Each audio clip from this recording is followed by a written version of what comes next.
Irwan.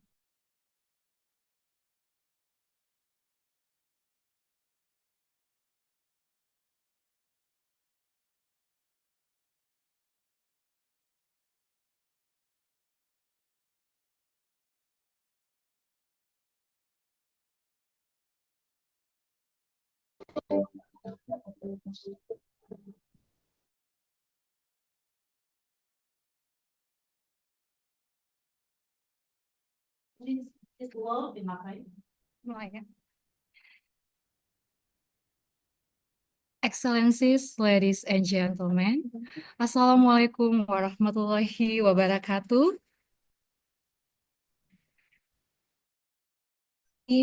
Or good afternoon, depending on your location.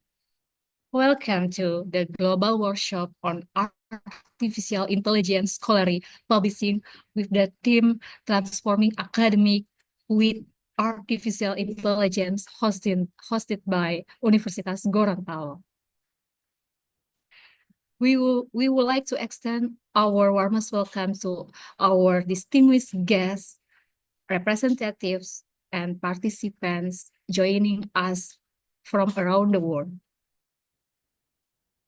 We are gathered here today to explore the profound impact of artificial intelligence on academic publishing and to discuss innovate strategies can enhance our scholarly communication.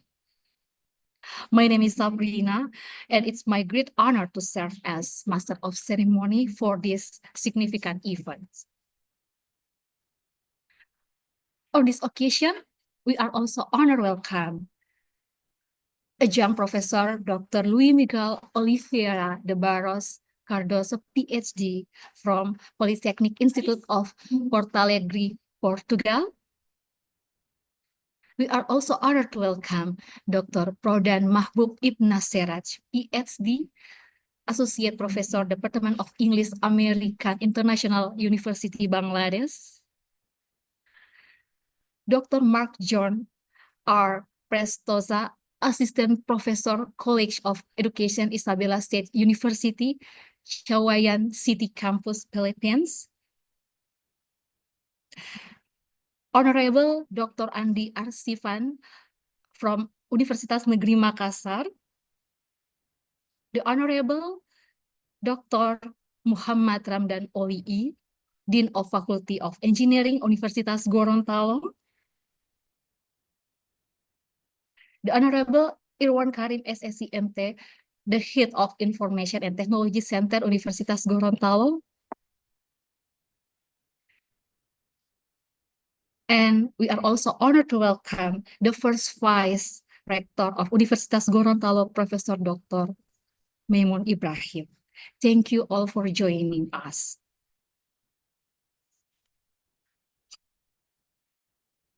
To commence our proceedings, I kindly request everyone to stand or take a respectful position as we play the national anthem of Indonesia, Indonesia Raya, followed by Mars Universitas Gorontalo.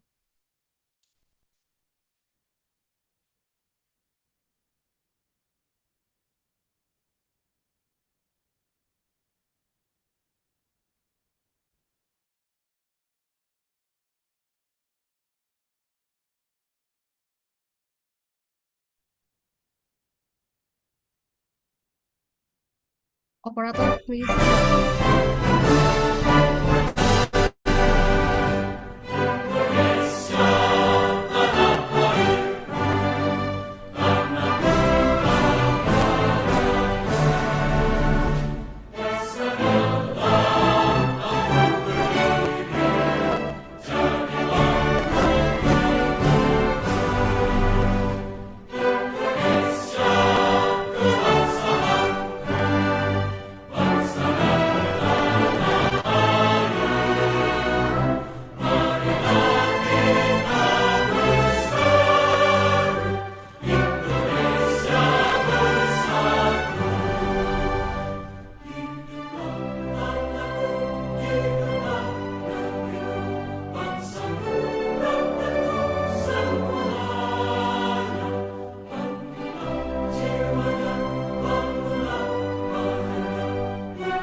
dengan semangat dan ketulusan serta rasa tanggung jawab. Kembangkan rasa dan karsa, sikap dan fikir demi pembangunan. Mari wujudkan adil dan makmur sekuat tenaga. Tataplah masa depan sampai ke anak cucu. Universitas Gorontalo lahirkan manusia baru, pusat unggulan pembaharuan serta pusat pengembangan. Ayo bangkitkan, satukan tekad, berjuanglah dan berdoa. Tataplah masa depan bangsa Indonesia.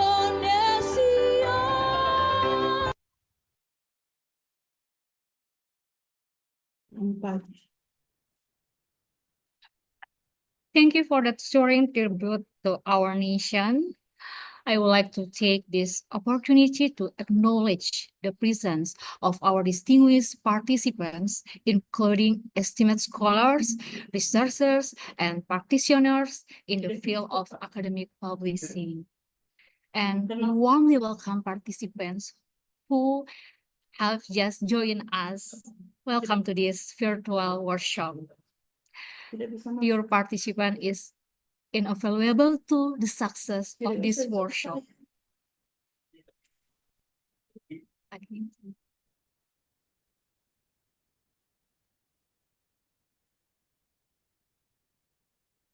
All right, for the next agenda,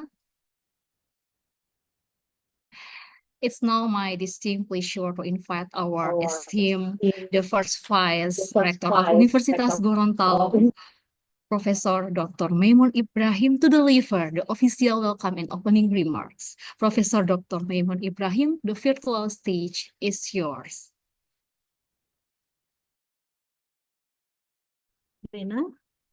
Assalamualaikum warahmatullahi wabarakatuh. Ladies and gentlemen, esteemed colleagues, distinguished guys, and participants from around the globe. Good morning, good afternoon, or good evening, depending on your location. It's both an honor and privilege to welcome you to the global workshop on AI, exploring, publishing, and transforming academia with AI, hosted by Universitas Gorontalo.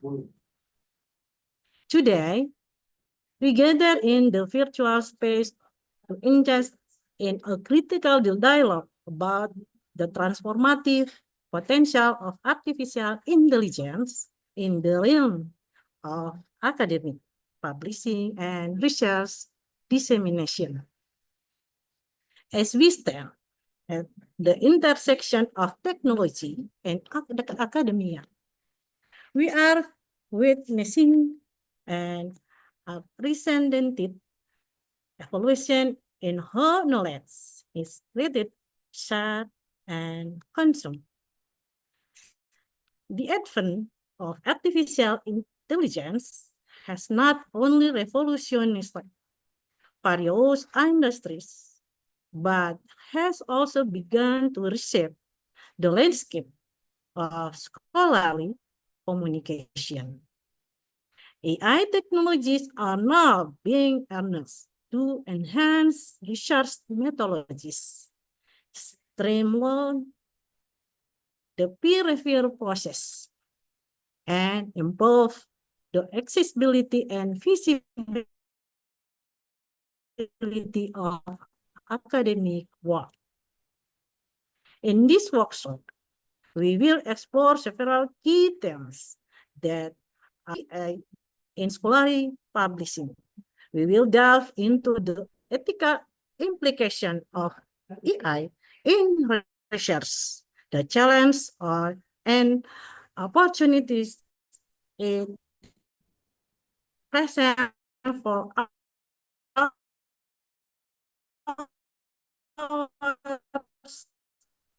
authors and publishers, and the ways in which I can facilitate correction file. To think critically about the future of scholarly publishing. Of who to actively participate in the discussion, ask questions, and share your perspective. This workshop is not just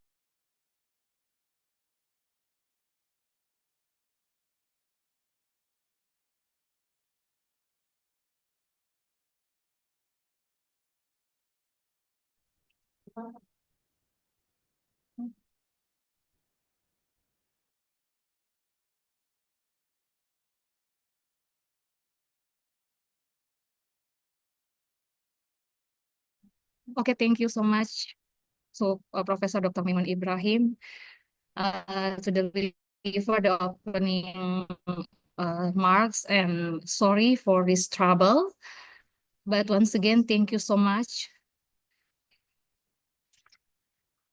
Distinguished guests, ladies and gentlemen, as we delve into the theme of academic with artificial intelligence, we will explore how artificial intelligence is reshaping research, dissemination, and fostering collaboration among academics.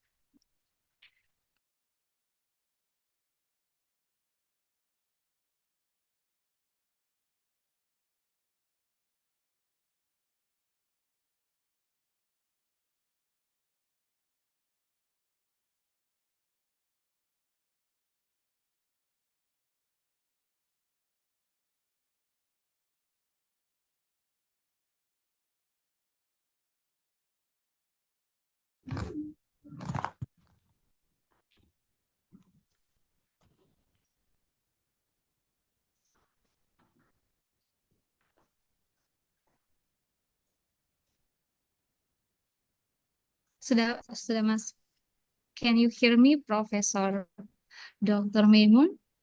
Are you in the room?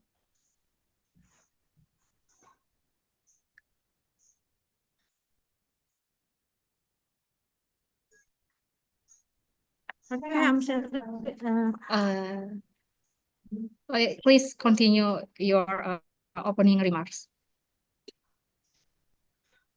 Sorry, next slide. Please continue the opening remarks. Okay.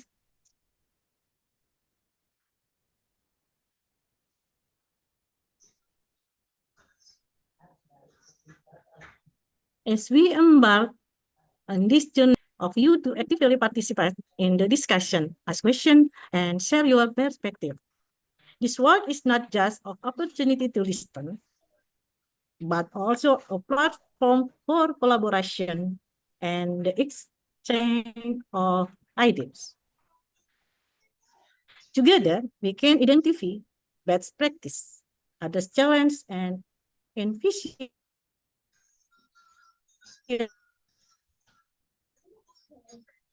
a future with the art of academic work.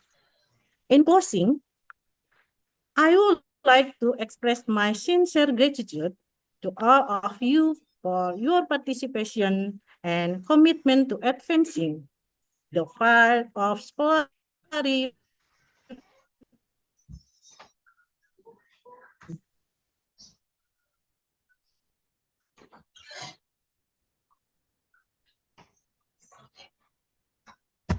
your presence here today signifies a shared dedication to innovation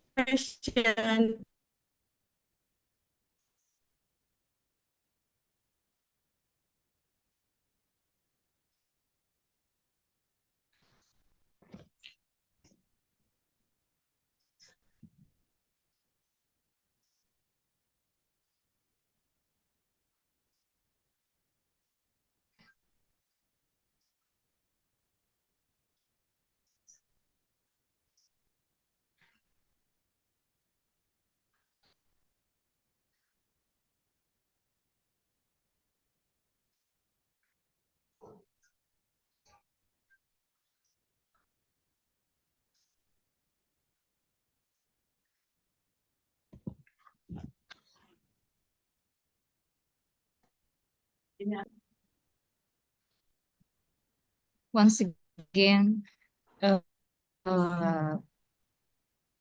I'm sorry for this trouble, and we are waiting. We are still waiting for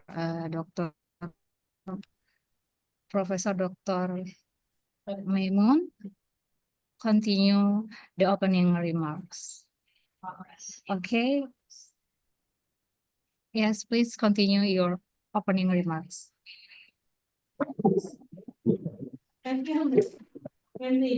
Yes.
Thank you so much, Professor Dr.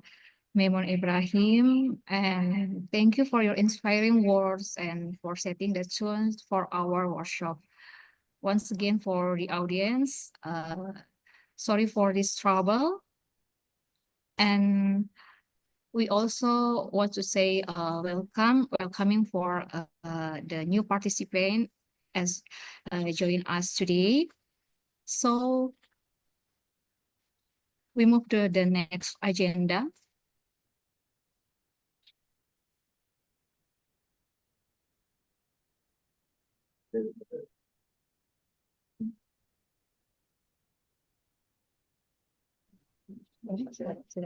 Okay. Yes. We move to the next agenda. I would like to invite the chair of the organizing committee, Silvana Hassan, to present the committee report. Silvana Hassan, please share with us the objective and significance of this workshop. Thank you very much. We are really sorry for the internet trouble. Dear distinguished guests, esteemed speaker and participants, on behalf of the organizing committee, it is my great honor and privilege to present this report as the chairperson of the Global Workshop on AI Scholarly Publishing. This workshop, held on December 19th, 2024, brought together academic, researchers, and professionals from around the globe to discuss and explore the transformative role of artificial intelligence, AI, in the world of scholarly publishing. The primary objective of this workshop were to examine the impact of AI technologies on academic publishing processes, including peer review, plagiarism detection, and manuscript preparation, share best practices and emerging trends in integrating AI tools into scholarly workflows, foster international collaboration among researchers and practitioners in the intersection of AI and scholarly communication. Attendance: over 465 participants from several countries attended this event, representing universities, research institutions, publishing houses, and tech companies. We have 6 speakers in this workshop. The first speaker is Dr. Insinyur Muhammad Ramdhan Olii, S.D. M.Eng, Dean of Faculty of Engineering, Universitas Gorontalo. The second, Irwan Karim, S.Si M.T, Head of Information and Technology Center, Universitas Gorontalo. The third is Adjunct Professor Dr. Luís Miguel Oliveira de Barros Cardoso, Ph.D., Polytechnic Institute of Portalegre, Portugal. The fourth, Dr. Andi Arsifan, S.Pd, M.Pd, Universitas Negeri Makassar. The fifth, Dr. Prof.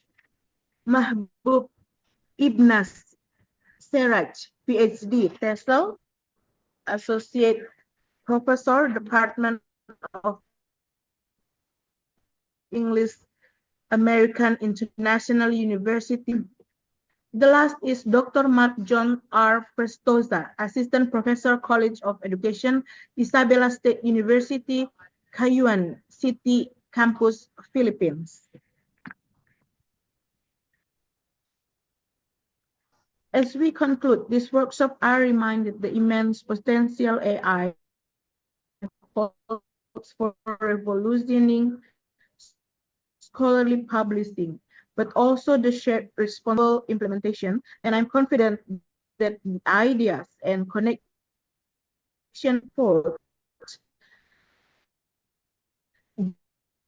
during this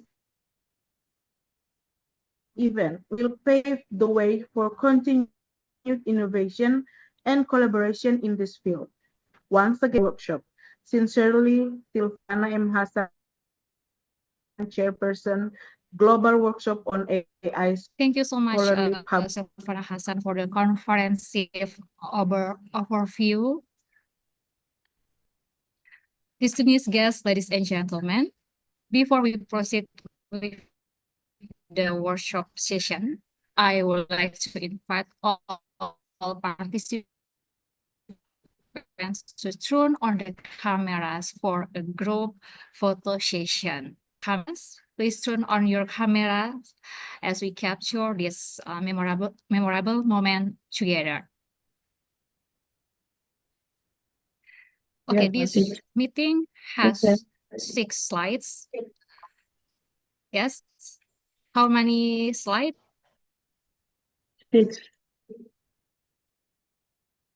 6.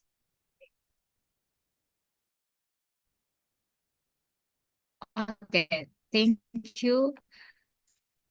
Okay, so we will begin by taking the photo from the. Okay, 1, 2, 3. Okay, thank you. And we will move to the second slide. 1, 2, 3. Thank you. We will proceed the third slide. The next slide. 1, 2, 3. Thank you. The fifth slide. 1, 2, 3. Okay, the last slide. 1, 2, 3. Thank you everyone for your participation in the photo session. As we conclude our opening session, I would like to express my sincere gratitude to all those who have contributed to the organizing of this workshop. We will look forward to engaging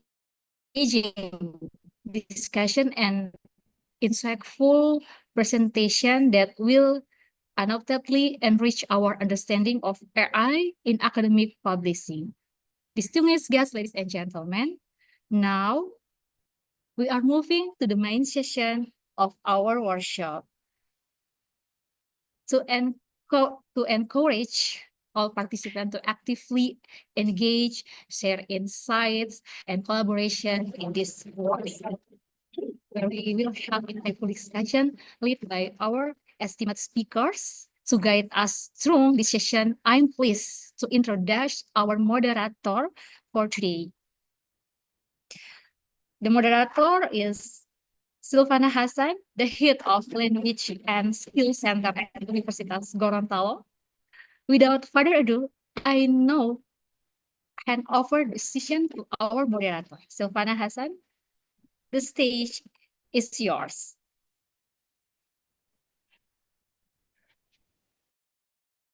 Thank you very much.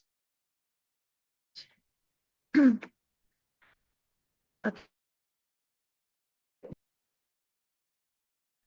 Are you here?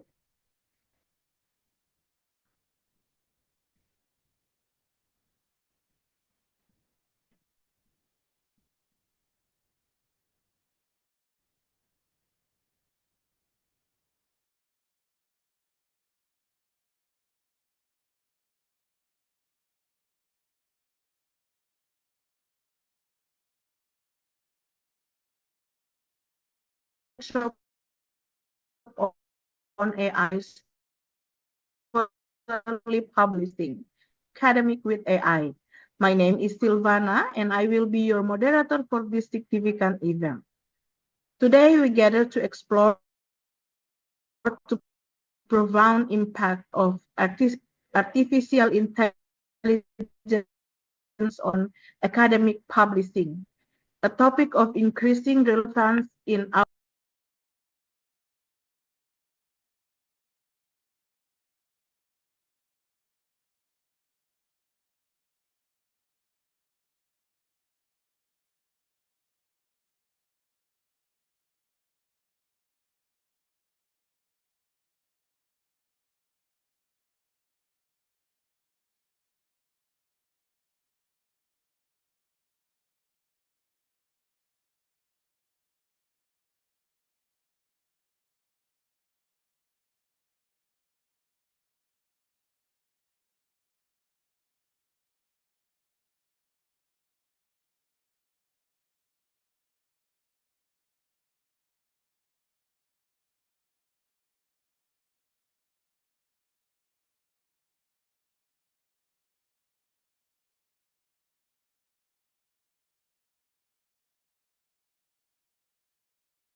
Okay, we are really sorry.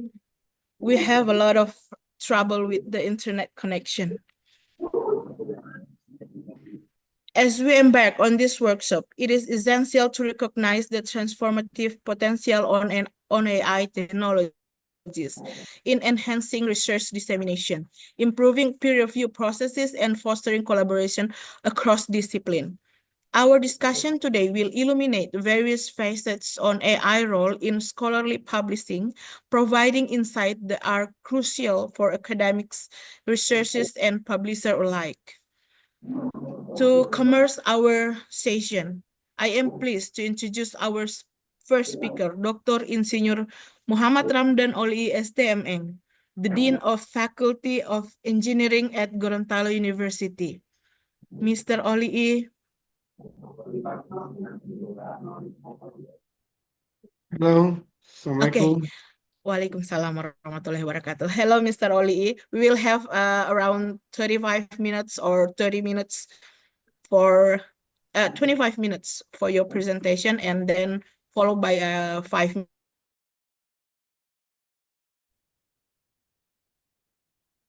Today, sir?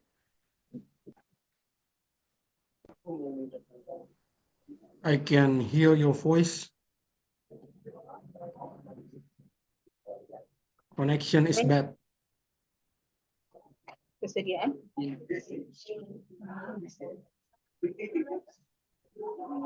I cannot hear your voice, your sound. Connection Maybe is Silva. worse. Please repeat, Mrs. Silvana. Mr. Olii cannot hear your voice. Or we can start now, or Hello, sir. We cannot hear your voice, Silvana. Maybe you can Okay. repeat. Iya. Kenapa nak?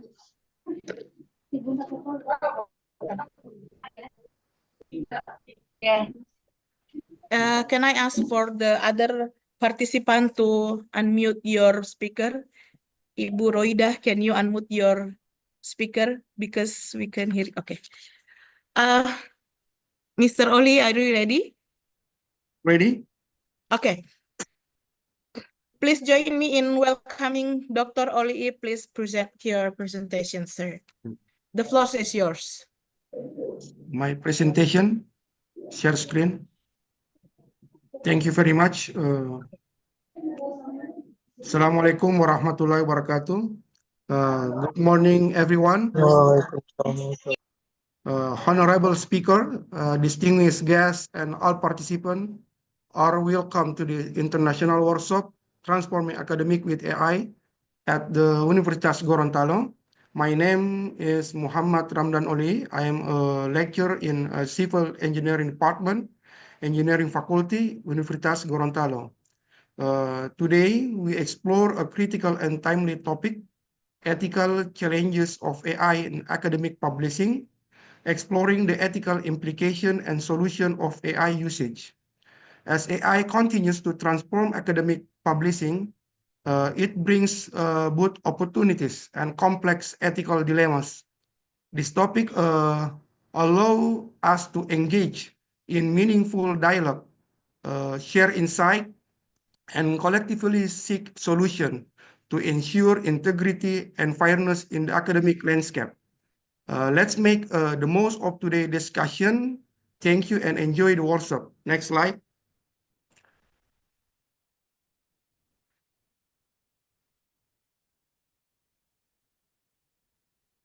Before I begin, let me share a rhyme or pantun. Rhyme is a carries cultural tradition of Indonesia. Wisdom grows as the knowledge we seek. AI transform its power unique, yet ethics stand strong and meek to guard the truth the scholars speak. Next slide. Introduction. AI is revolutionizing academic publishing from writing paper to peer review process. This technology enhances efficiency, accelerate analysis, and expand access to knowledge. However, it's also bring ethical challenges that we must address, such as fairness, transparency, and privacy.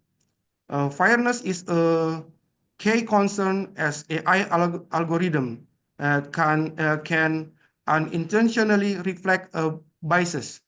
Transparency poses a challenge due to the complexity of many AI systems, while privacy is a serious issue because user data is often used without explicit consent.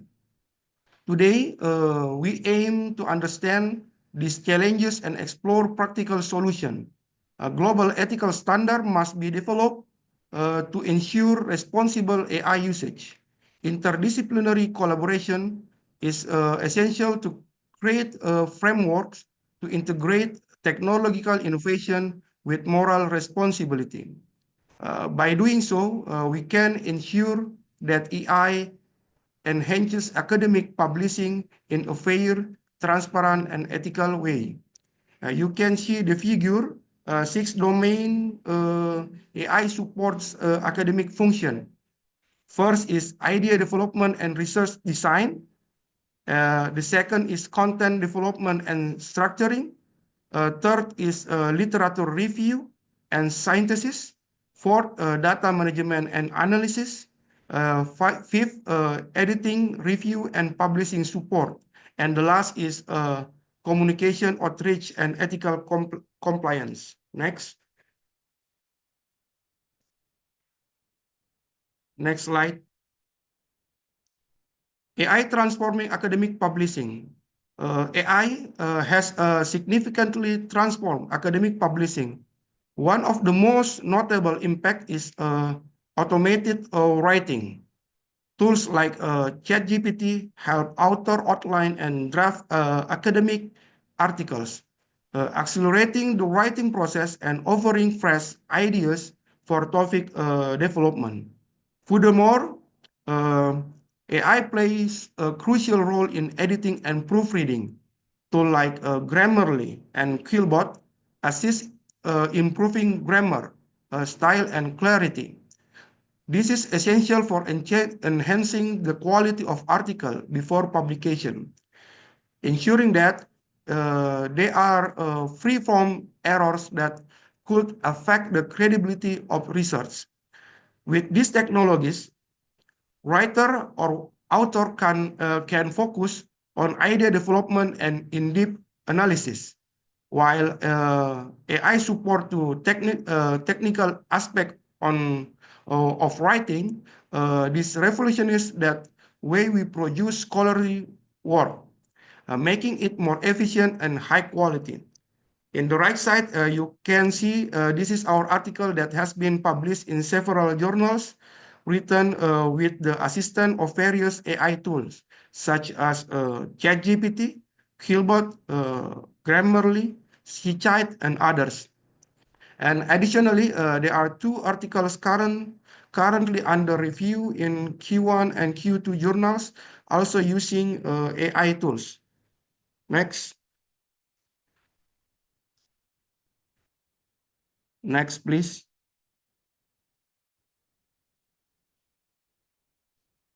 Next slide, please.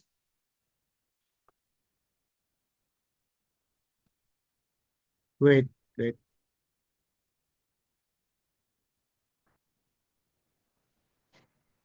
Sorry, there is trouble.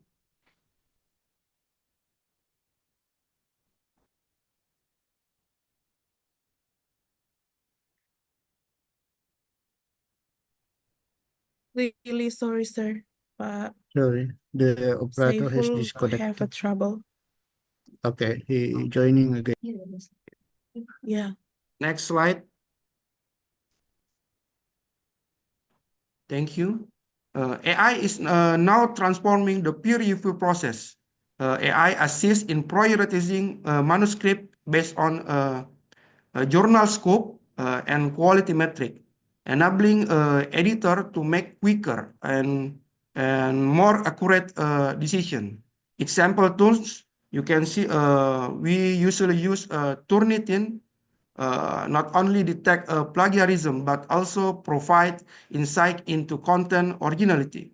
The second is a new tool of AI, Penelope AI, is an online tool designed to help researchers ensure that their scientific manuscript meet the requirement of specific journal before a submission. There are 4 functions of Penelope AI, like formatting, language quality, compliance, and consistency. Next slide. There are key ethical challenges of AI. AI brings advancement across various sectors, but ethical challenges need to be addressed. Transparency is one of the primary issues. Many AI systems operate as black boxes, where the decision-making process is difficult to understand and explain. When AI decision cannot be justified, it risks undermining public trust in this technology. Another issue is algorithmic bias, which arises when AI systems inherit biases from their training data. If the data reflect unfairness and discrimination, AI can make unjust decision. In academic publishing, this bias may lead to the rejection of article from certain demographics without valid reason. Furthermore, unfair decision can occur as a result of the bias, ultimately affecting the quality of peer review and publication assessment. A lack of transparency in AI decision-making erodes trust in academic finding, which can hinder scientific progress. Therefore, it's crucial to ensure the fair and accountable use of AI in academia. To address these challenges, several solutions can be implemented. First, enhance transparency by adopting there's new tools like explainable AI or XAI, and making a decision-making process more understandable and auditable. The second is reduce algorithmic bias by ensuring diverse and representative training data, as well as routinely evaluating model to identify and mitigate biases. Third is establish a robust regulation and ethical standards to ensure responsible AI development. With these measures, we can harness AI potential while safeguarding fairness and integrity. Next. Copyright and ownership issues. One of the key issues is in AI usage is copyright and ownership. The question arises, who hold the copyright for AI-generated work, the user or the AI system itself? In academic context, this becomes a significant issue because AI can independently produce content, blurring the line of who should be accredited as a creator. Moreover, many countries lack clear regulation regarding AI authored content. This creates legal uncertainties, especially when such content is used in academic publication or commercial purpose. Legal disputes may arise over copyright ownership between AI developer, ownership, AI developer, or user, or other stakeholder without clear regulation. Therefore, it is essential to develop appropriate policies to clarify the ownership and copyright of AI-generated works. To address copyright ownership for AI-generated works, clear regulation are vital. This should define ownership, whether it belongs to user, AI developer, or others.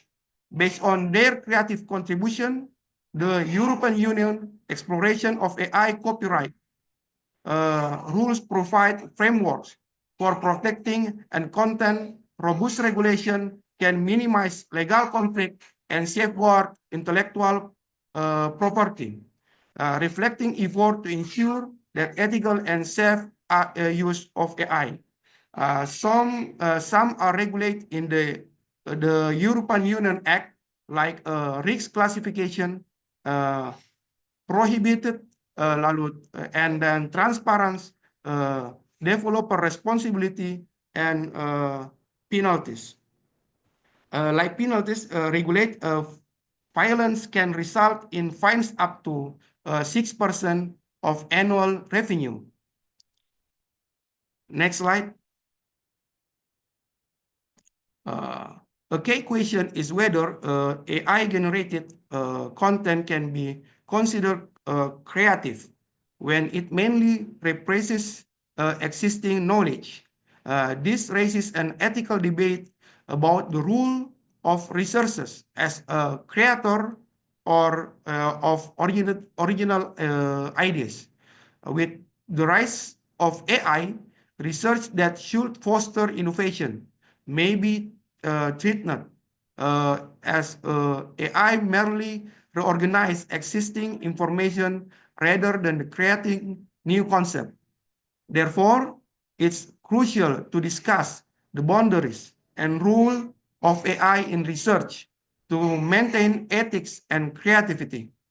To address this issue, it's essential to set clear boundaries between human-generated and AI-generated content. Researchers should continue to be empowered to produce original ideas, while AI can be used as a tool to support researchers, not replace human creativity. Ethical guidelines that for AI use in academia should be developed with regulation ensuring that AI does not replace human intellectual contribution, but enhances efficiency and innovation research. Next slide. Academic integrity and AI misuse risks. The use of AI in academia over many benefits, but also introduce risks to academic integrity. One of these risks is data fabrication, where AI can facilitate the creation of fabricated data that is hard to detect. Additionally, over reliance on AI can lead to ethical errors, blurring the line between human contribution and automated assistance. Furthermore, use of plagiarism is a serious issue, as AI can make it easier to produce plagiarize or manipulate content. This threatens the quality and originality of academic publication. To address this issue, it's essential to develop a clear ethical guideline for AI usage in academic environmental. These guidelines should ensure that AI serves as an aid, not a replacement for human creativity and research integrity. Next slide. Privacy and data security issues. Privacy and data security are a significant concern when using AI. Many AI systems rely on user data for training, often without explicit consent from the user. This poses a risk of data leaks, which can lead to the misuse of sensitive information. Additionally, transparency in data usage is often lacking. Many authors or users are unaware of how their data is being used in AI systems. This reduces trust and increase privacy issues. To address this concern, a solution would be to implement transparent privacy policies and encrypted data usage protocol. These policies should clearly explain how data is collected, used, and protected, while also giving user control over their data. Next slide. Automated peer review by AI can assist reviewers by handling routine tasks, allowing them to focus on critical analysis. However, this also impacts editor, who must adapt to this technological advancement. Skill evaluation is crucial, as editor need to understand how AI tools and system work to ensure the quality and integrity of the review process. The third is job displacement, is a potential negative impact of AI automation, as it may reduce the demand for human labor in certain areas. However, the solution is to foster collaboration between AI and humans, allowing both to complement each other. In this approach, AI can automate routine tasks while humans remain involved in decision-making and tasks requiring creativity, ensuring optimal result and job sustainability. Next, global regulation and policies. Global regulation and policies on AI are continuously evolving. Organizations like the Organization for Economic Cooperation and Development and European Union are at the forefront of developing ethical guidelines for AI usage. These guidelines aim to ensure that AI is used fairly, transparently, and responsible worldwide. However, there are still significant policy gaps, particularly between developed and developing countries. Developed countries often have more robust regulation and better infrastructure to implement these policies, while developing nations face challenges related to resources and regulatory capacity. A solution to this issue is promoting international dialogue among countries to develop inclusive and comprehensive AI policies. Global collaboration is essential to ensure that ethical guidelines and regulation can be effectively applied in various contexts, from to developing countries, and to maintain a balance between innovation and responsibility. Some things that need to be regulated in global regulation regarding AI, like ethics at human values, transparency, privacy, fairness, safety, international collaboration, and responsible innovation.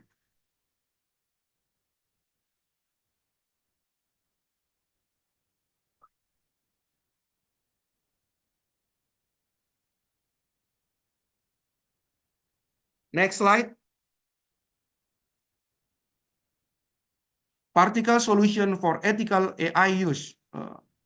Addressing ethical challenges in AI usage requires practical solutions to ensure responsible integration in academia. First, clear guideline.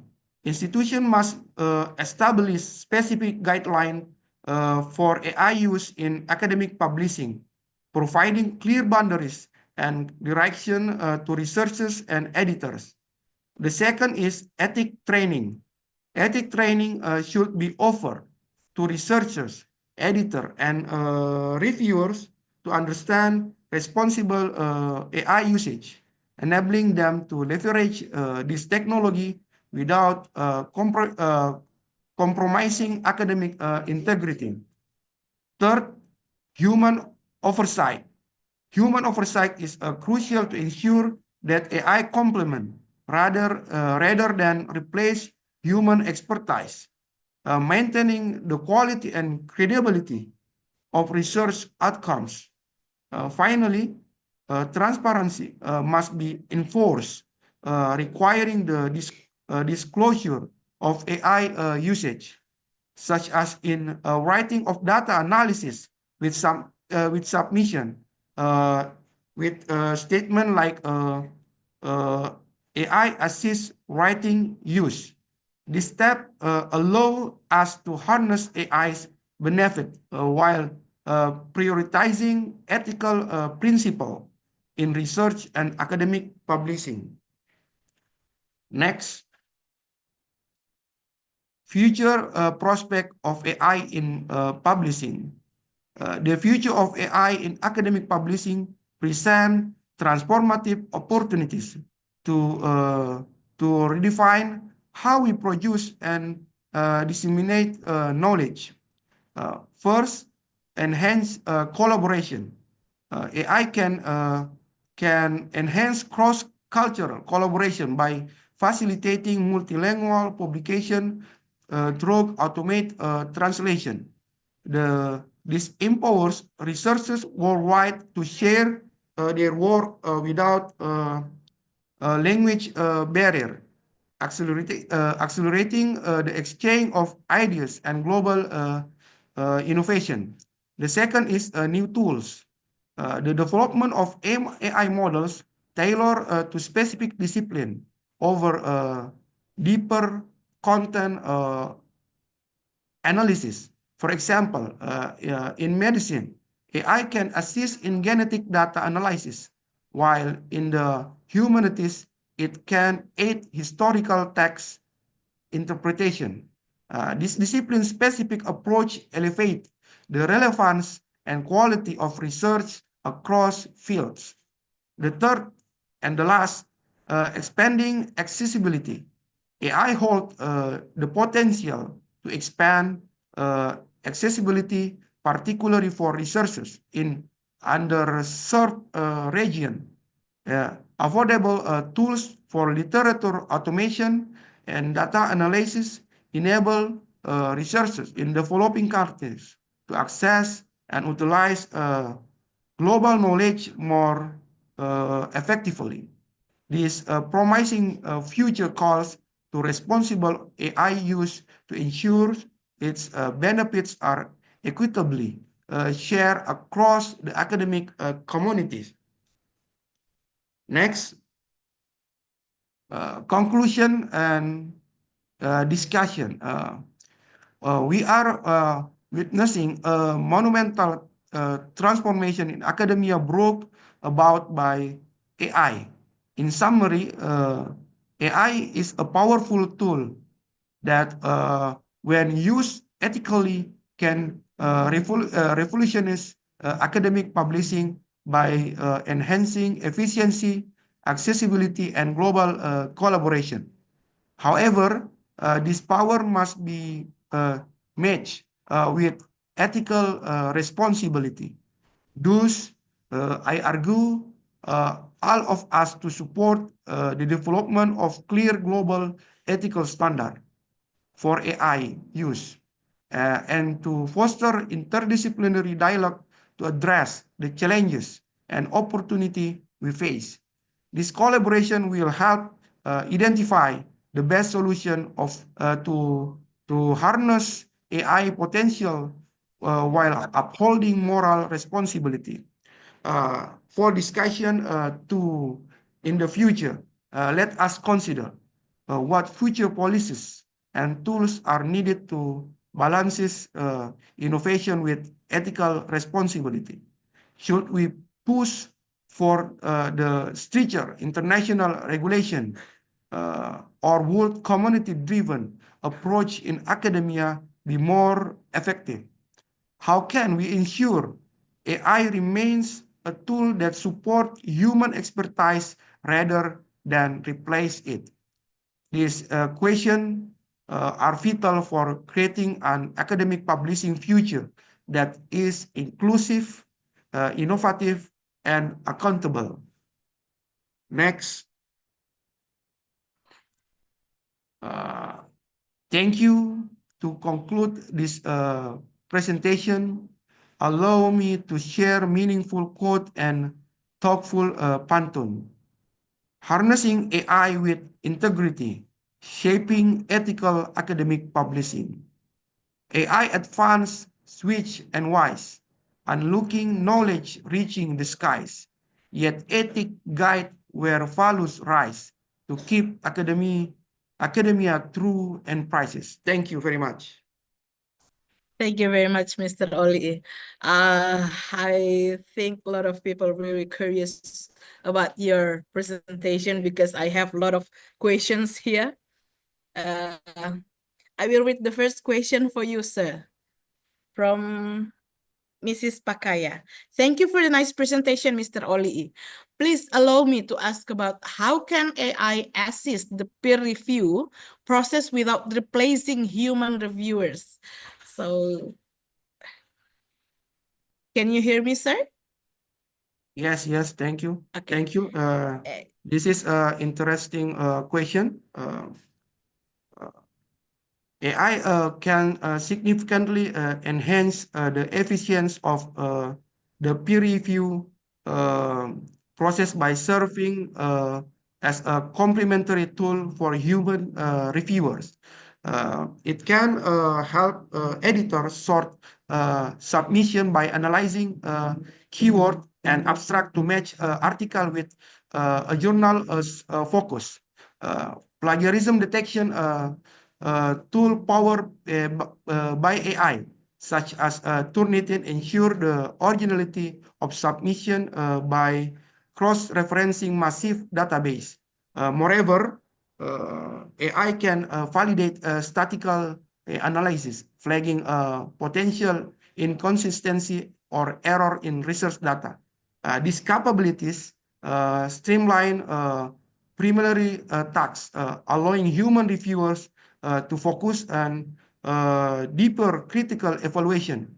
However, AI cannot replace the nuanced judgment of human reviewer who consider context, ethical implication, and scholarship deep by handling repetitive and time-consuming text. Maybe AI empowers reviewer to invest more effort in assessing the article originality, methodology, and contribution to the field, maintaining the integrity and quality of academic publishing. Thank you. Okay, the next question, sir. The second question, Mr. Olii. Oh, still a lot of question for you, sir. But I will read the second question for you. Mr. Olii, how can AI tools like ChatGPT and Grammarly transform academic publishing while addressing ethical and regulatory challenges? Thank you very much for your question. This is a good question. AI This is tool, from Miss Dian Puspaningrum. Miss Dian Puspaningrum. Yes. AI tools revolutionize academic publishing by streamlining tasks such drafting, editing, and peer review. There are 6 tasks of AI for use publishing. For instance, ChatGPT assists in generating a structure outline. So ChatGPT help to generating a structure of outline, while Grammarly enhances clarity and style. There's 2 different functions. However, this advancement bring ethical challenges like transparency, algorithmic bias, and privacy issues. Black box AI system may obscure decision-making process, while base training data can lead to unfair outcomes. To address this, institutions should implement clear ethical guideline. So, like Universitas Gorontalo have to build ethical guideline, emphasize human oversight, and require AI assist contribution to be disclosed. On the regulatory front, international bodies like EU and OECD are working toward harmonized policies to resolve issues such as copyright, ownership, and equitable AI use across nation. This collaborative effort between organizations in worldwide and university effort aim to balance innovation with ethical responsibility, ensuring AI tools complement rather than compromise academic integrity. Thank you. You. You still have some questions, sure, but because we are running out of time. I hope you can answer the question via chat from Miss Nancy Kiai. Can maybe you can answer via offline because I can't read it now. We are running out of time. We are gonna move to the next speaker, Mr. Karim. I hope Mr. Karim is ready now. Thank you very much, Dr. Olii, for your insightful presentation. I hope we can meet in another workshop. Thank you very much. Thank you very much. Can I check Mr. Irwan Karim here? Yes, I'm here. Okay. Hello. Hello. Hello, sir. Can you hear my voice? Yeah, I It's can hear you. clear? Yeah, I can hear you Okay. clear. Okay, our Thank next you. speaker is Mr. Irwan Karim, S.Si, M.T, the head of the Information and Technology Center at Universitas Gorontalo. Mr. Karim, we have around 20 or 25 minutes for your presentation and around 5 till 10 minutes for question and answer. So let us extend a warm welcome to Mr. Irwan Karim. Please, the floor is yours. Okay, thank you. For respectful greeting for the participant. Hello, my name is Irwan Karim, and I am a lecturer in Gorontalo University. I'm teaching computer, and I'm grateful to the organizing committee for this privilege. Thank you again. Mr. Olii, we got mixed up. I should have presented first because my presentation was an introduction, and your topic is advanced, so we mixed up. But don't worry, I will present a light-hearted topics. And please next, Mr. Saiful. Okay, I will present simple presentation with the title Suitable AI Tool for Our Research. Next. Okay. My habit is I always use these three magic words when I starting to do something. I always place what, why, and how to starting when I do something. Okay. In this time, we will talking about AI, and I just use four sentences with what question, and we starting from what is AI. Next, Mr. Saiful. Okay, next. Yeah. Before we use this tool to our research, I think we must know what about this thing. What about this AI? AI actually is a computer science product. It's aimed to create intelligence agent. This is a system. It can act like a human, especially in human intelligence. So this is a system we can try it, and you can training it, and we can give more information to it, and he learning. It's learning. I don't know he or she, but it's learning like human. AI actually an improvement from machine learning. From search engine maybe. Its work look like machine engine, search engine. Yeah, it works like search engine, but more powerful. Next, Mr. Saiful. Okay. Now, why we must use AI to our research? Okay, there are some reason. The first reason is when we use AI, we will get an efficiency, and we will improve our productivity. Okay, for example, when we do literature review, in this presentation, I show you that AI can quickly scan and summarize a large amount of research paper. Okay, and it will saving your time,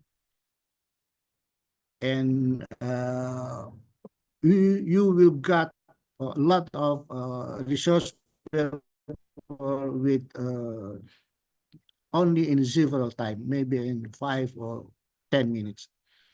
And then In data analysis, AI algorithm can analyze complex data set, complex problem, can identity a lot of patterns, and sometimes when we do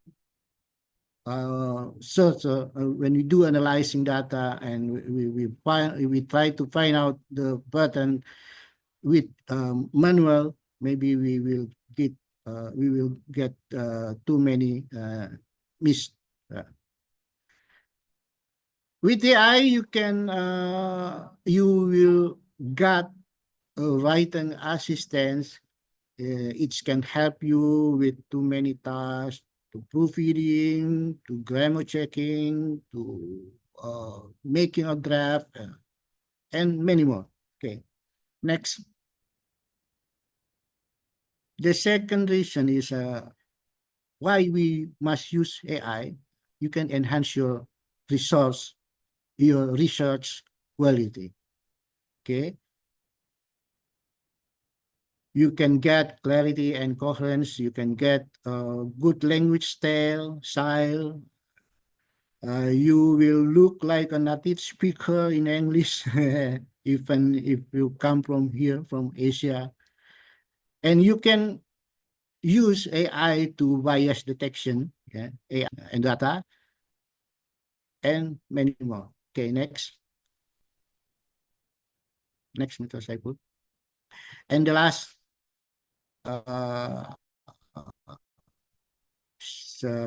similar with Mr. Olii, previous, he said that ethical consideration when we use AI, you can get transparency in your paper and human oversight and bias and fairness. You can eliminate it, and you can eliminate it.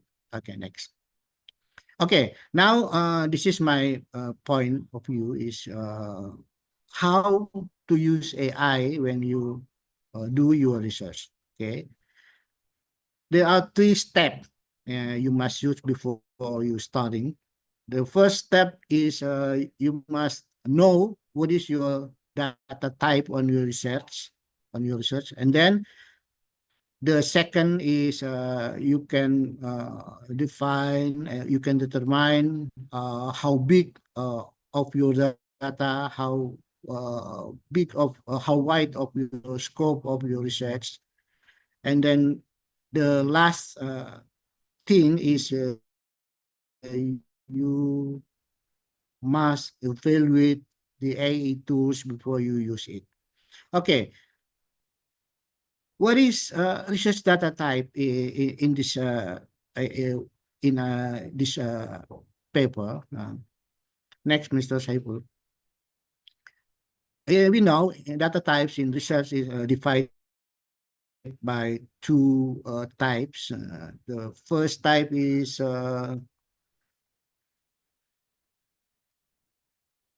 qualitative data types, and then the second is quantitative data types. For our science major, we always using numerical data type. It's called quantitative data types, and we do the relationship. We do causality. We do pattern to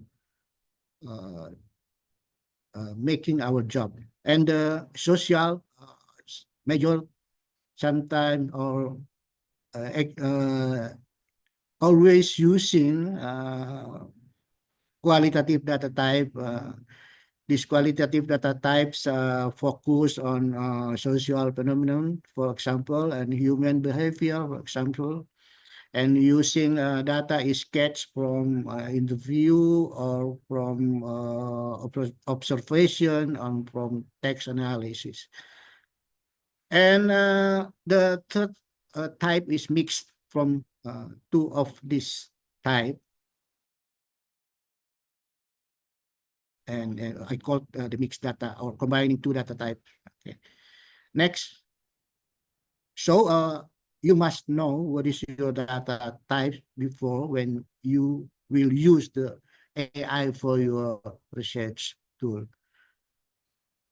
And then you must determine that your scale of and your scope of research is your research is only a small scale and with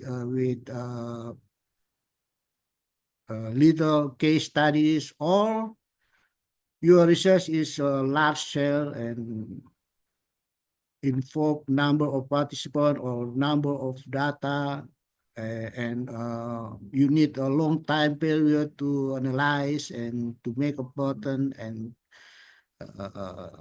to aid in the process. Okay, so we must determine first when we will choose what tool we will use next further. Okay, next. Okay, after two steps before, and the next step is we will evaluating which data AI tool we will use. The first step is explore AI data tools. We can explore the feature, we can explore the performance, the feature based actually based from the algorithm is used on the tool, like for social media, maybe we need AI is based work on natural language processing. For the statistic or for data with big data, maybe we can use deep learning or we can use machine-based AI tools. The next feature you can focus in is about accuracy and reliability of the AI tool. And the last one is integration and capability. You can find out the, like for example, AI ChatGPT, we can integrate it with a word processor or with datasheet processor and the others. Okay. Next. And then we must find out the support and user experience. You can check it out on the website of many tools, and you can learn the user interface, how easy you use, you understand the user interface, and you easy to find out the how-to, the documentation, and you can you easy to get the support. It is the one reason to choose AI tools. Okay, next. Okay, now when we select an AI tool, I provide to some selecting criteria like this. Okay, next, Mr. Saibul. Okay, this is selecting criteria when you choose or when you want to find out the AI tool. The first is you must know the cost of payment to use the tool, and you must know how many your budget. This is make you ensure to choose the appropriate tool is appropriate with your project and based on your financial capacity and your budget. And the second criteria is choose the AI tool is easy to use. I think every computer application now is easy to use, but maybe we must select the easier one. So when you find one tool, you can compare with another tool and choose what is the easy one.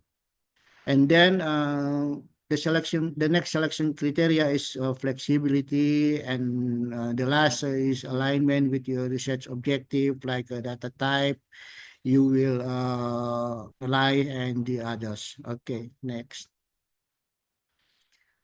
Okay, when you try one AI tool, you can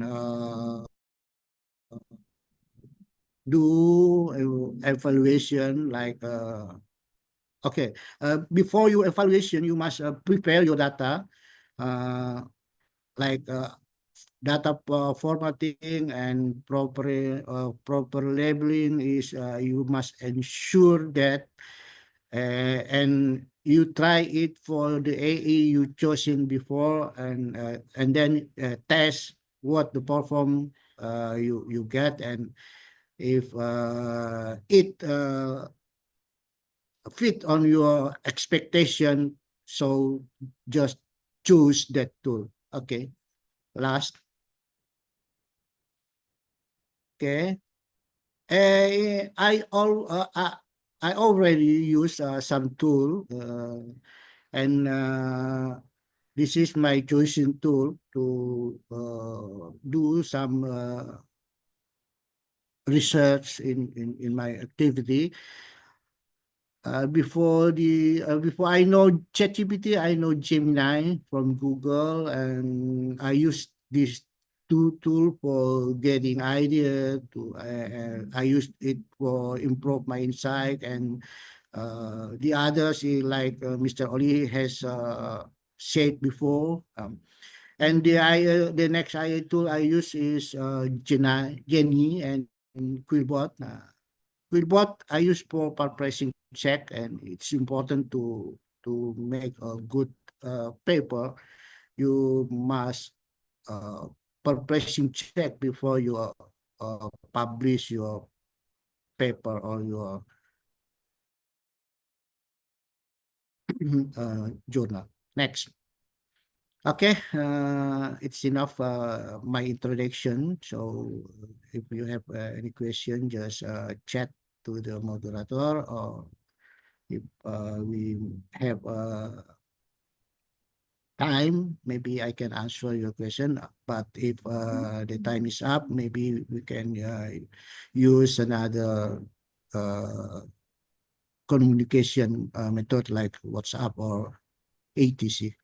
Okay, thank you. This is my presentation, and once again, thank you for the participant and the organizing committee. Thank you. Thank you, Your turn, Mr. Mrs. Karim. You have one question from the floor here, Mr. Karim.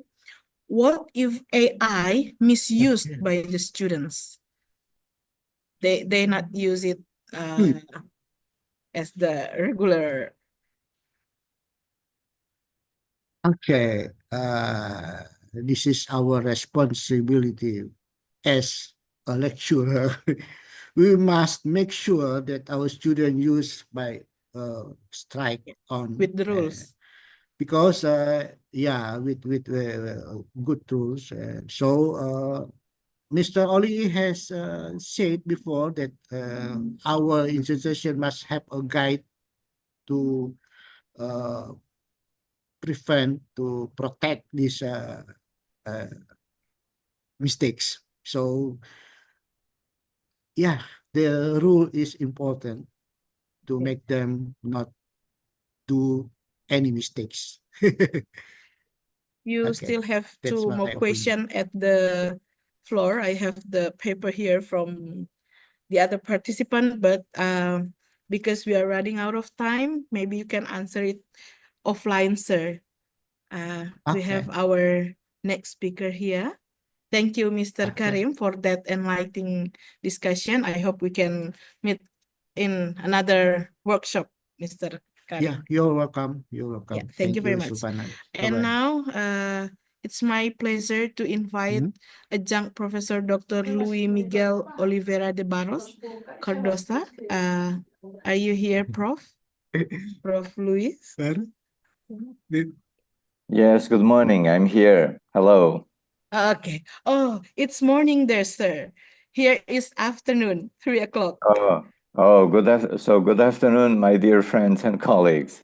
How are you? Yeah. Oh, we are really fine here, sir. So, I'm really sorry if I have mispronounced your name, sir. No, not at all. It's perfect. It's perfect. Okay. Absolutely perfect. Okay, thank you. It is now my pleasure to introduce Adjunct Professor Dr. Luís Miguel Oliveira de Barros Cardoso, Ph.D. from Polytechnic Institute of Portalegre, Portugal. We will have around 35 minutes or 30 minutes for your presentation, sir, and we will follow the 5 or 10 minutes for question and answer. Please join me in welcoming Prof. Cardoso. Please. Thank you. Thank you so much. So, good morning here from Portugal. Good afternoon to my dearest colleagues and my dearest friends in Indonesia. It's a great pleasure to be here. It's a great honor to be here. So, first of all, I would like to thank the organizing committee for inviting me. And of course, I would like to thank Dr. Andi Arsifan, my dearest professor. Thank you so much for your kind invitation to be here. And we're going ahead regarding this conference, talking about artificial intelligence in this 21st century. That is indeed perhaps the most important challenge that we have nowadays when we think about education. And when we think about education, not just in our countries, but in a worldwide perspective. When we think about artificial intelligence as one of the tools that is reshaping education worldwide, one of the tools that is connecting us with the future. So allow me to share the presentation for today's journey that will allow us to highlight some key elements here regarding these very important elements about artificial intelligence and higher education. So, my dearest colleagues, esteemed friends, why is AI so important nowadays? Because AI is bringing us a lot closer to the future than we imagined before. Because AI is creating new opportunities, because AI is giving us a lot of new opportunities regarding the connection between curriculum and new methodologies, because AI is creating a new horizon regarding new possibilities for pedagogical innovation, because AI is connecting us with new solutions to improve the connection between teachers and students, because AI is creating a new endeavor regarding how we work in our universities with the labor market, who wants new professionals who know artificial intelligence. So, how and why is AI becoming so important nowadays? So let's take a look at one of the most recent reports that analyzes the impact of AI in education, namely when we think about as a global market. So when we compare what was happening last year and how much money we invested in AI solutions, we would have approximately $4 billion spent on AI solutions. By 2028, esteemed friends, we will have more than $21 billion spent in AI solutions. So this is quite a change, my friends. This is quite a challenge for our institutions. This is quite a challenge for our countries. This is quite a challenge for our educational systems. And this is quite a challenge for our policies regarding education and regarding edtech in education as well. So when we think about how to connect with AI, how to improve For example, our methodologies with AI, and the previous speakers have already given us a lot of very interesting and very relevant ideas regarding the use of AI that we can try to summarize in 3 different domains that are all connected regarding what we should do about AI. On one hand, we have everything that is connected with teachers. Then we have anything that is connected with students, and then we have a third domain, a third universe, that is everything that is connected with students and the labor market. So when we connect all this, so teachers, students, and of course the labor market, we are already thinking about solutions, not just as a possibility, but as a solution. And AI has to be seen as a tool. So when we consider AI as a tool, we have a lot of possibilities to enhance, for example, our productivity, our efficiency, the way we are addressing new challenges, from the public sector, from the private sector, the public sector, from different organizations, from different institutions. And namely, when we try to connect with different international policies about AI, and when we try to connect and adapt these international policies with our own national policies and what is happening in our schools, in our educational systems, in our universities. So, for example, let us try to understand what is happening this year when we consider the most important trends and innovations. And when we analyze, this is a recent report that started to understand the impact of these trends and innovations in more than 770 startups and emerging companies that were analyzed in this study. And all this data provides us a lot of elements that we can decide how to address these elements and how we can choose these elements to enhance our institutions, to enhance our policies, and to enhance the way we are addressing these elements here that can provide us new answers, new solutions regarding our educational policies. So on one hand, I think we all agree that, for example, security, transparency, and privacy, edge, fog, and cloud computing, artificial intelligence, of course, human augmentation and extended reality, network and connectivity, advanced robotics, the Internet of Everything, digital twin, 3D printing, and big data and analytics are the key elements nowadays that are reshaping education. So these elements are vital for understanding the transformation we are living in this decade of the 21st century, and these will be the next key elements for the next decade, esteemed colleagues. So we should pay attention regarding each and every one of these elements, namely to understand the concept, namely to understand the possibilities, namely to understand how we can use each and every one of these tools to enhance our methodologies. And this is a vital element here to understand the need to change, because we have to adapt. We have to be agile. We have to know the possibilities that AI is giving us. We have to understand that AI can bring us a lot of benefits, but also a lot of challenges, as highlighted before. So let us try to understand what are the most important principles that we have in artificial intelligence regarding education. First of all, we have purpose, of course. So when we think about purpose, this is all about how to use AI to help all students achieve educational goals.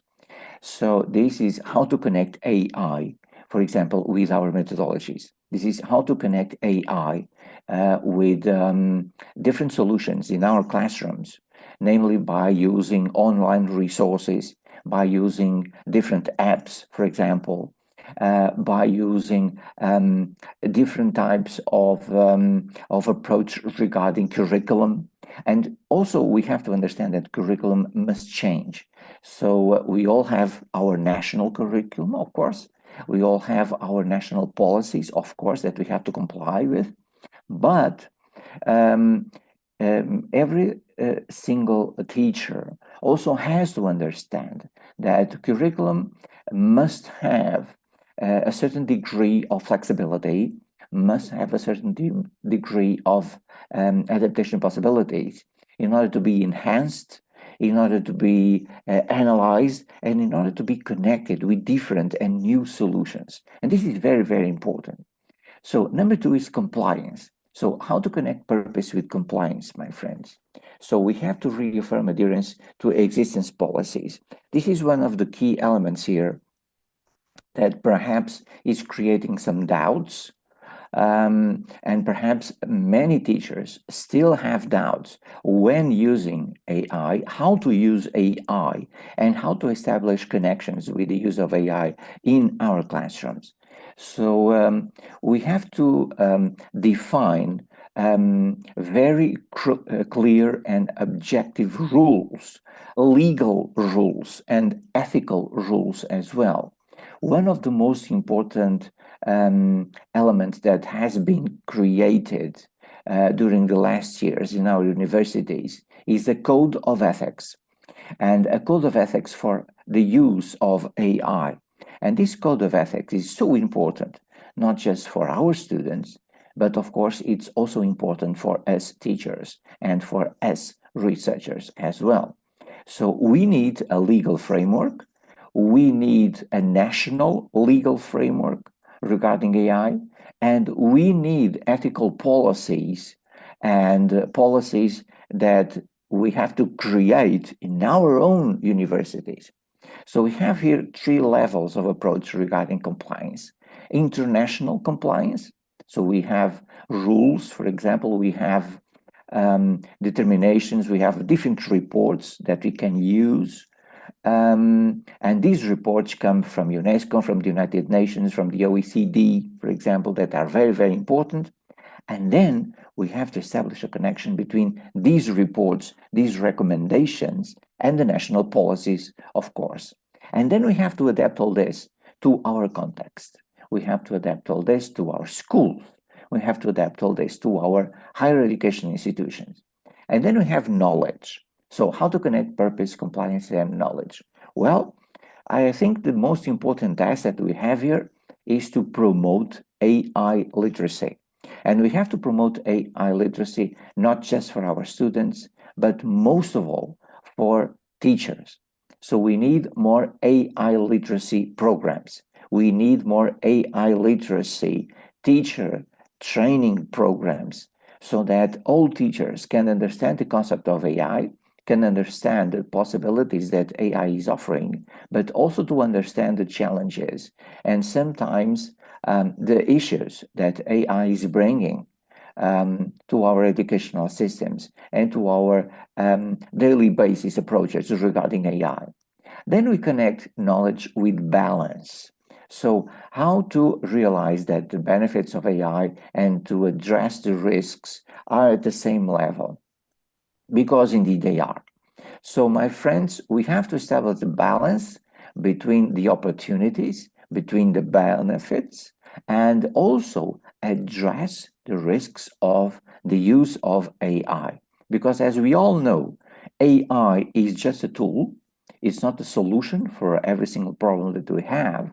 AI is just a tool, and we have to understand that these tools have limitations. So AI tools have limitations. AI tools have flaws. AI tools must be checked.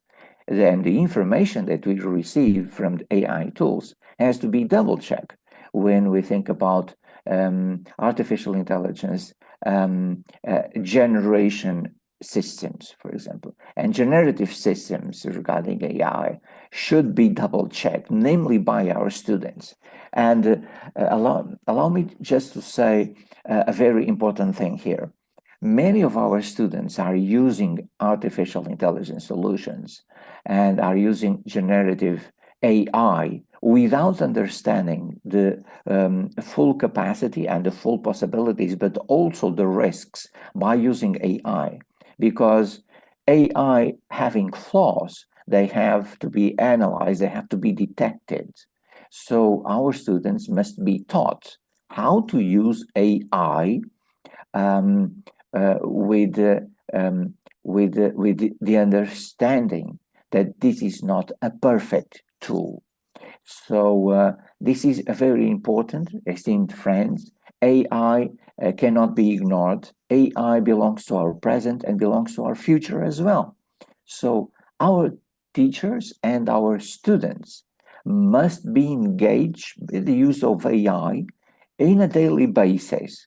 So AI will become more and more important in our classrooms, and this is absolutely vital for our next decade. So how to connect the balance, for example, with integrity? That is one of our challenges. So integrity is all about advanced academic, how to use AI in our academy. And when we think about how to use AI in our academy, this is where we think again on the code of ethics. And the code of ethics, of course, can help us create boundaries, can help us create determinations, can help us create recommendations, and can help us define what is the proper use of AI in our classroom and even outside our classroom as well. And then we have the question of agency. So how to maintain human decision-making when using AI? AI must be human-centered, and that is a key element here. So when we use AI, we have to define the approach on how to use AI. So when we are using AI, this is a human-centered approach that has to be defined as our priority. And then we have evaluation. Evaluation is all about a regularly access regarding the impacts of AI. This means that we have to analyze in a thorough way what is happening in our schools, what is happening in our educational systems regarding the impact of AI. And this has to be made by creating a system that can evaluate and create systems of monitorization of every single step of integration of AI solutions in our classrooms. So what is happening nowadays with the use of AI with our teachers in different countries, and then compare, this is an international comparison that I'm sharing now. For example, more than 51% of our colleagues are already using AI solutions, namely AI-powered educational games.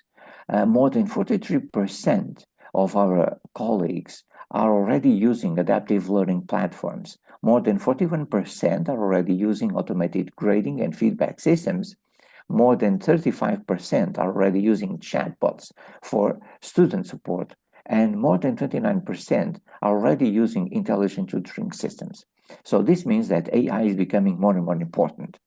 When we think about, for example, assessment, when we think about creating new connections with the syllabus, creating new methodological approaches, when we think about pedagogical innovation, when we think about how to connect, for example, gamification with AI, when we think about how to connect AI with augmented reality and virtual reality. So all this is creating a lot of great benefits regarding our common future. But of course, we have some challenges here. We have some challenges and we have some considerations as well. When we think about effectiveness and efficiency of AI tools, I think we all agree that they are time-saving, time-costing. When we think about how to use AI tools in our classrooms, I think efficiency will grow. I think will be more and more effective. And by the use of AI solutions, we will become more and more important. Honestly, I do believe that AI solutions are tools to help teachers to improve their methodologies, not substitute the teachers, not to substitute the researchers, not to substitute teaching and learning opportunities. AI can create new possibilities, new approaches, can help us develop, for example, new strategies, but will not substitute human teaching and, of course, student-centered learning. And then we have, as we said before, ethical concerns. Why? Because AI, it has flaws, as you said before, and ethical concerns are connected with bias and discrimination as well. So when we analyze information that AI solutions can provide us, we have to understand that many times we have to create a filter in order to analyze information we get and in order to establish a thorough analysis regarding the information we are receiving from AI solutions. And then, of course, as we said before, we have teacher training. We need more teacher training. We need more teachers to be familiarized with AI solutions. We have to create more teacher training programs.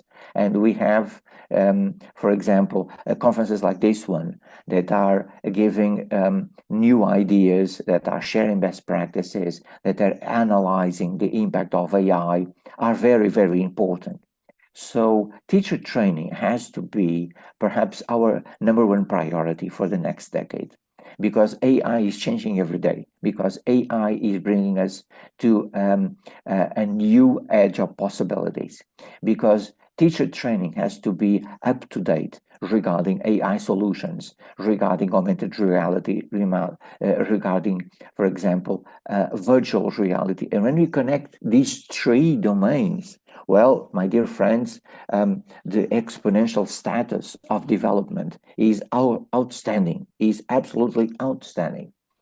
Then we have #4, that is dependence on technology. Yes, we are more and more dependent on technology. We teachers, we researchers, and of course our students as well. But this is happening because our society is becoming more and more dependent on technology. This is happening because the labor market is also more and more dependent on technology.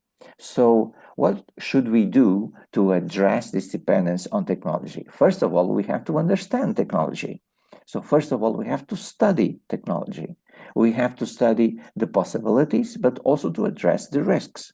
So when we know the AI solutions, we know that these AI solutions can bring us to a next level of understanding these challenges, the next level of understanding these possibilities, but also we have to understand what are the risks. And then, of course, we have cost and accessibility, because we have different solutions. Many require financial support, and a great financial support, namely when connected with AI and VR.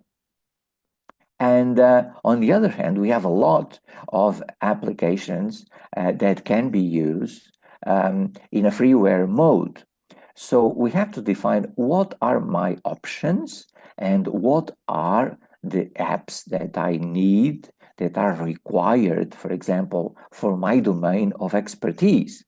For example, if I'm teaching geography, if I'm teaching, for example, English as foreign language, if I'm teaching, for example, our national language, if I'm teaching, for example, history, sociology, psychology, medicine, engineering, architecture, what should be our AI tools that I can prioritize?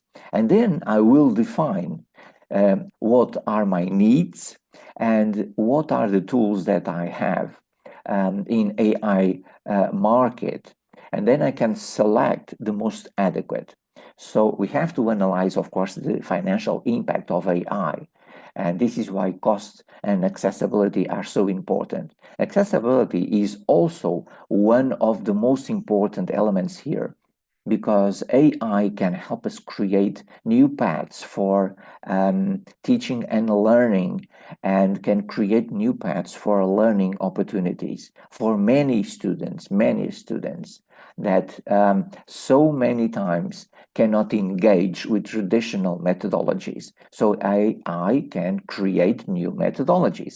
AI can help us deliver new approaches regarding our syllabus.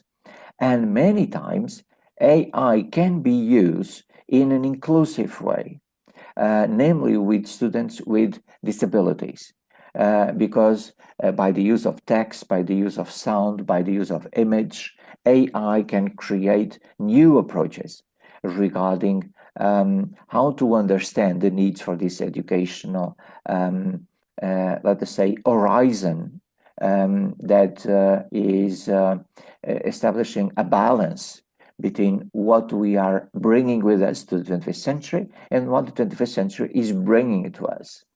So, of course, we also have resistance to change. Many times, resistance to change is all about not having enough information.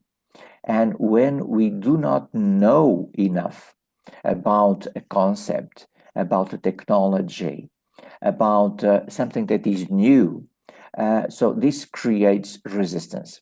So in order to avoid resistance, in order to overcome resistance, we have to know more about AI. This is why teacher training is so important, of course. And we also have to understand what is being done in international fora regarding AI. So we have a lot of reports that have been published, namely by UNESCO, by the OECD. And for example, here in Europe, we have the European Commission that has been working a lot regarding the analysis of the impact of artificial intelligence on learning, teaching, and education. And we have different reports regarding different impacts of artificial intelligence. This is just one of them, perhaps one of the most important ones, that analyzes the impact of AI on learning, on teaching, and education in general. So when we think about the impact, of course, everything is changing regarding our teaching methodologies. Everything is changing regarding the learning opportunities, but also creating new paths that are very, very, very important in order to reshape and to redefine our options. So let's try to summarize some key elements here. What are the benefits and challenges of AI in education? On one hand, we have benefits. On the other, we have challenges, as we said before. So we have, for example, improved administrative efficiency. Many of us have administrative tasks. Teachers have administrative tasks. So AI can help us a lot with administrative tasks. So this means that we have more time to dedicate to the transformation of our classrooms. This means that we have more time, for example, for new pedagogical innovation approaches. So we have more time to reshape our curriculum. We have more time to reshape our methodologies. And this is, of course, a great benefit, a great opportunity. And we have access to insights backed by data. And AI can help us analyze a huge volume of data. This is why AI is being used with big data as well. And AI can help us understand the impact and the insight when we are working with a lot of data indeed. And of course, when we analyze the benefits, we are also analyze inclusivity. And when we are analyzing inclusivity, we are thinking about how to create new opportunities for more students to study, how to create more opportunities for more students to be engaged. And then we have enhanced engagement through gamification. And gamification, as we all know, is one of the most important methodologies that we have nowadays. And it can be connected with artificial intelligence solutions. So imagine this. gamification is already extraordinary. When we connect gamification with artificial intelligence, then our students can expect a huge change in our classrooms. And then, of course, we have efficient resource management. This means that managing our schools with the use of artificial intelligence solutions is also one of the key elements, one of the key benefits that we have here. We also have enhanced assessment and feedback support by AI. And assessment, of course, is changing. When we think about generative AI solutions, this creates a new world regarding the way we are researching, regarding the way we are creating, for example, new activities with our syllabus, but also how students are using generative AI to look for information in a different way. When comparing, for example, with Google, and when comparing with different traditional domains of searching opportunities. So then, of course, we have support for lifelong learning. When we think about lifelong learning, this is perhaps the key task for the 21st century, because we have to keep on learning. We have to keep on creating new opportunities to know more about new methodologies, to know more about what is reshaping the world of science, the world of AI as well. And then we have challenges, of course. Challenges are all about data privacy and security, are all about the information that we can access and the information that we are using. And challenges are also about bias and discrimination. So this means that we have to understand that many times generative AI lack filters and lack the possibility to understand that information that is being shared is not, first of all, correct, 100% correct information. And then many times these pieces of information have bias and discrimination issues. And then, of course, we have equity and access. Not all countries around the world have online access. Unfortunately, not all countries have an equity support regarding the use of AI tools. So we have to understand that the use of AI is something that has to be shared, is something that we have to understand has to belong to everyone. So we have to create here a balance between these solutions and between the opportunities that they can bring to our schools.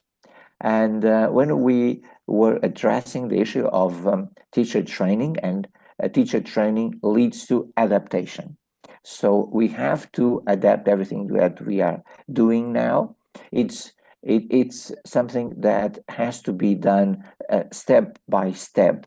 It's not changing everything from one day to another. It's changing step by step what we are doing. Is changing what we are doing from the traditional and a conservative approach regarding curriculum, and a new type of approach regarding curriculum.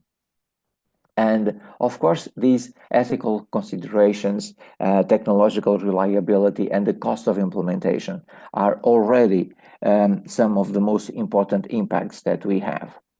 So to summarize, of course, AI can help us create learning process personalization paths. Artificial intelligence can help us with learning outcomes prediction.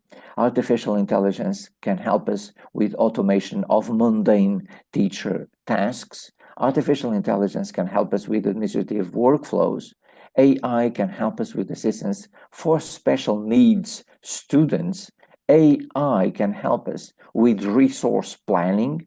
AI can help us with curriculum design. And AI can help us with ongoing assistance during learning. So, my dear friends, I would like to end this presentation by saying that AI is bringing us to a new horizon of discovery regarding the possibilities to reshape our universities, to reshape our schools, and to reshape our educational systems. AI cannot be ignored. AI has to be understood. So the key element here is to study AI. We need more AI literacy, and we need more AI literacy for all, for teachers, for researchers, and for students, because AI is bringing a lot of possibilities, is bringing us a lot of benefits, as we said before, but we also have to analyze the risks. So when we are analyzing the risks, we are, of course, creating here a balance. And this is very important. To help us understand AI, we have international reports, we have international studies, we have many publications, many recent articles, many recent books about artificial intelligence that can help us understand these new impacts about artificial intelligence in education and artificial intelligence in higher education. So, my dear colleagues, this is the beginning of a new frontier for education, and we have to understand how this frontier will bring us to more and more challenges regarding education in this 21st century. So thank you so much, esteemed colleagues. Thank you so much, esteemed friends, for your attention and for your kindness. It was a great pleasure and a great honor to be here with you today. Thank you so much. Thank you very much, Prof. It was a really interesting topic for today because I have a lot of questions here on my hand. The floor gives me a lot of paper to ask you, but I will choose 3 questions. The first from Mr. Hunawa, Mr. Robi Hunawa. He asked about, what do you think about this modern era with people life? Don't you worry that one day robot will change everything? What do you think about that, sir? Thank you. It's a very important question. Well, robotics is already changing what we are having and what we are doing in our societies. We have a lot of advanced robotic solutions nowadays that are helping our industry, for example. Will help our agricultural procedures, will help our commons. And so robotic solutions are already being used and tested in different domains of our society. This is something that is going to help us to create a new ground for understanding how technology can help our common development. For example, in education, we already have robotic solutions. We already have many countries that are using robots in classrooms to help teachers. And then, for example, teachers can dedicate many of their time, for example, for students who need more attention, for students who need special attention. And of course, robots can deal with the administrative tasks. Robots can deal, for example, with some types of assessment, can deal with a lot of challenges that we have to address, for example, the heterogeneity that we have in our classrooms, because our classes are all different. Our students are different. So we have to engage with our students in different ways. And robotics can help us in education to create new solutions. So we will not be substituted by robotic solutions, for sure.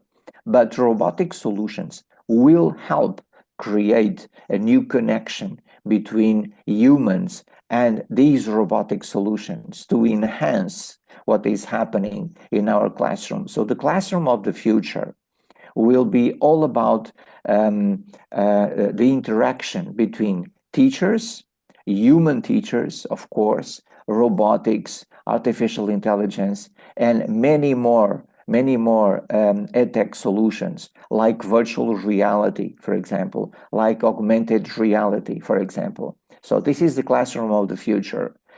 We should not have fear regarding these new horizons, we have to understand and study these horizons. So let us create a balance here, an optimistic point of view regarding the positive impact regarding these changes. This should be our approach, to understand, to study, to know more about, for example, robotics, about AI, and this will help us become more prepared for the next decade.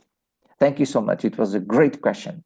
Yeah, thank you, Mr. Robi Hunawa. The next question from Mr. Dixon Yunus, sir. AI in education makes students being an instant person. Can you give me your own opinion about that? I have here some connection issues here. Would you mind sharing the question again, please? Sorry. The question from Mr. Dixon Yunus. AI in education makes students being an instant person. Can you give me your own opinion about that? A great question as well. So AI is something that we have to think as a tool. It's just a tool. It's not going to substitute our thoughts, our hearts, and our souls. So it's just a NetTech solution. It is just something that is here to help us to connect with the real world. And the real world is becoming more and more dominated by technology. So we cannot avoid technology at all. So we have to understand technology. This is the way. The way to establish a clear path with EdTech, the way to establish a clear path with AI and many other solutions is to understand these solutions. So students, of course, are very keen on technology, as we all know. Students are very keen on the use of smartphones, of laptops, on computers, of course. But they also have to understand that the use of these apparatus require digital literacy. So literacies are so important. Skills are so important. So we have to teach our students more and more literacy possibilities. We need digital literacy, we need informational literacy, and we need AI literacy. So this will help our students to understand the benefits. This will help our students to engage with different solutions, never forgetting that these are just tools. They will not substitute their thoughts. They will not substitute their hearts. They will not substitute their critical thinking. So let us think about AI as a powerful tool that is reshaping everything.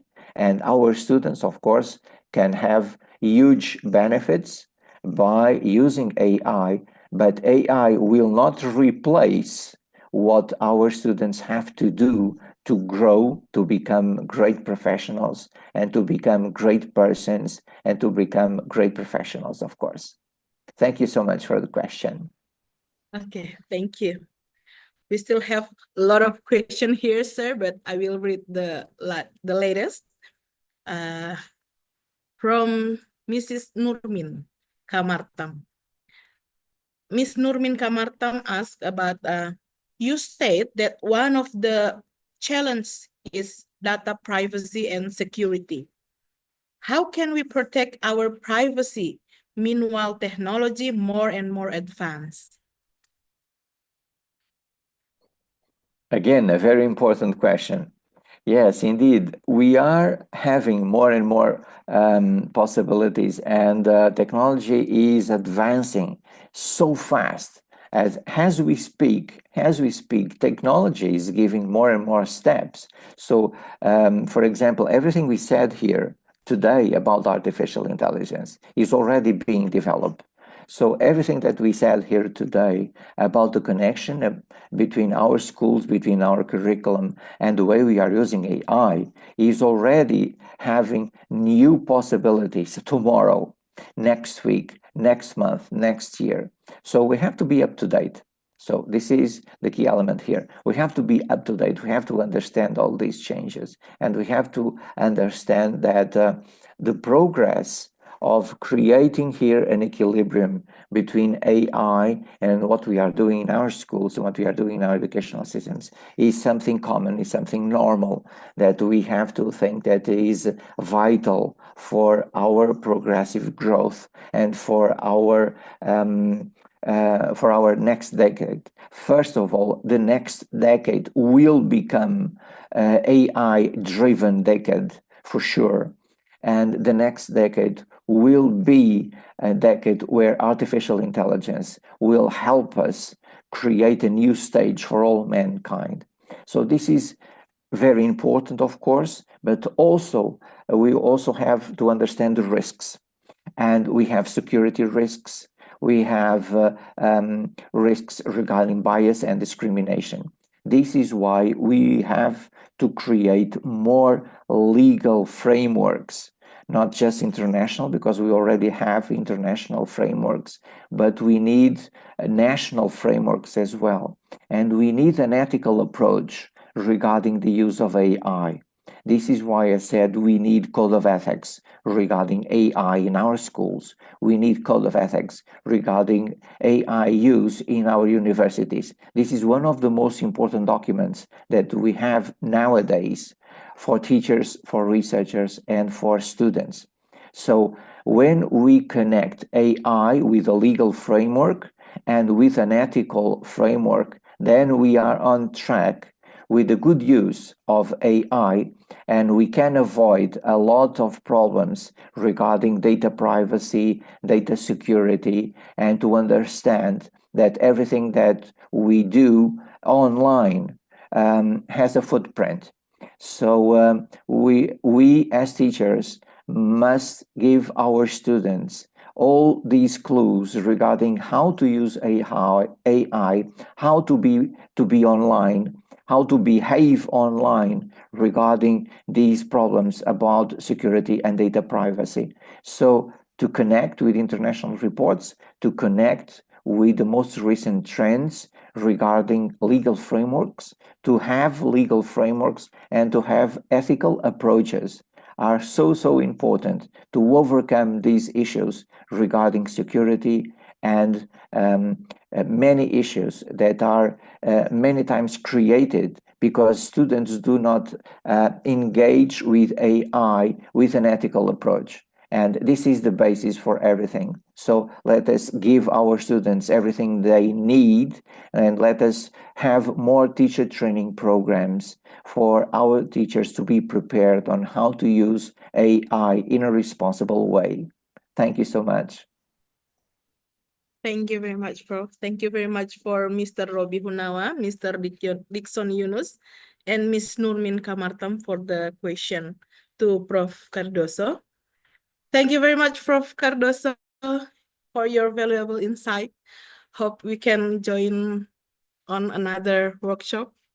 Thank you very much for Thank you. your Thank you so time much for for us. inviting me. And thank you to our dear moderator, Silvana Hassan. Thank you so much for your great work. Thank you for the organizing committee, to our university, and of course, thank you so much to my dearest professor, Dr. Andi Arsifan, for inviting me. It's always a pleasure to collaborate with him. It's always a pleasure to work with my esteemed colleague. It's always a pleasure to collaborate and to create new endeavors between Portugal and Indonesia. So thank you so much, and I hope we can meet again. Thank you.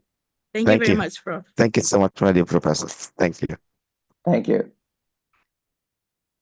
Okay, for our next speaker is Dr. Andi Arsifan. Are you ready, Dr. Arsifan? Yeah, perfectly. I'm beside you. Okay. Our next speaker is Dr. Andi Arsifan, S.Pd, M.Pd from Universitas Negeri Makassar. We will have around 35 minutes to presentation, sir, and followed by 5 minutes for question and answer session. Please let us welcome Dr. Arsifan to the floor. Thank you. Thank you so much. Assalamualaikum warahmatullahi wabarakatuh. And good afternoon from Indonesia. First of all, I would like to express our gratitude in the name of Universitas Gorontalo to my dear Professor Luís for your insightful sharing with us, and hopefully our collaboration uh, and also in this field as well. But we really hope for the next year you have the free time again to visit us, especially in my university, my new university in Universitas Negeri Makassar. Ladies and gentlemen, for today's webinar, I would like to share about the predatory journal step to anticipate and prepare for the publication in reputable journal. This is based on my best experience and also some uh, analyzing activity from year to year, starting in the 2022. I try to analyze one by one from national journal to international journal. Until now, solving for more than the 33 reputable journal, so editor board and also a reviewer in national and international journal. So let's start. What is the predatory publishing itself? The predatory publisher, I think that's the journal categorized as predatory, uninterested in sharing properly cited and review work or respecting the right of the authors. They are interested solely in profit and often ask the author to pay huge publishing or presenting the fee. Some predatory journals actually claim to be legitimately open access, which results in a scholarly, sometimes conflating open access with the predatory practices. Ladies and gentlemen, predatory journal are the product of predatory publisher, institutions that are unethical in their publishing practices by not following the proper academic and ethical standard for the publication of the scholarly work. And this includes the lack of proper peer review, proper citation, and also the charging of its burden of fee for the publication that will never be reviewed or published in the way of the publisher purposes. Ladies and gentlemen, this is just the illustration where I think I got this illustration from the openjournalaccess.com, where the predatory journal always seeking for the researchers, seeking for the uh, the the graduate program, actually in the doctoral program, as the requirement before completing their study, they should publish in the international journal, like in the Scopus or the WOES. How can I determine if a journal is considered predatory? So there are a number of ways to evaluate the journal as predatory or legitimate. Be wary of the publisher without verifiable contact information, a short time for the submission for the publication, and usually within a day, just 1 or 2 days, and a fake editorial report, a call for submission that arrive in the spam-like email journal with no prominent display of author fees, and also the missing or dubious statement of the peer review processes. You may scan the QR. So I think the think check submit.org will let you, will help you to verify uh, you and let you consider before submitting your article, ladies and gentlemen. The predatory journal is, I think, an opportunistic publishing venue that exploit the academic need to publish but offer little reward for those using their services. There are some characteristics. This is the common characteristic. The first one is Their primary goal is to make money, just seeking for money. And they do not care about the quality of the work published, just a little editing or peer review. And they make false claim or promises. They claim the higher impact factor, and also they claim that their journal are indexing in the some reputable index. They engage in unethical business practices. They fail to follow accepted standard or best practices of scholarly publishing. And predatory journal exploit the new publishing model by claiming to be a legitimate open access operation, and also online predatory journal take advantage of the golden open access model. So under this model article, processing chart of APC, providing publisher with the income instead the subscription fee. So here the tips that it's important to realize that being open access doesn't make the journal predatory. So their behavior does. Ladies and gentlemen, here I try to compile some technique or some information that can help you in the future before you send your manuscript in the journal. If you are now seeking for the journal, I think you have to check for the identify the predatory publisher. The first one, what to look for. Please check the contact information. So what to check? Does the journal website provide the complete contact information? Does it include a verifiable address? The next one is scope of the journal. Is the journal scope multidisciplinary? Does it combine the multiple unrelated wide-ranging field? What to look for? Editor board. So does it include recognized affiliated expert? So the tip here, contact a view and inquire about their experience with the journal. And the author fee. So does the journal charge the author publication fee? So the tip here is find out about the such charge before the submission.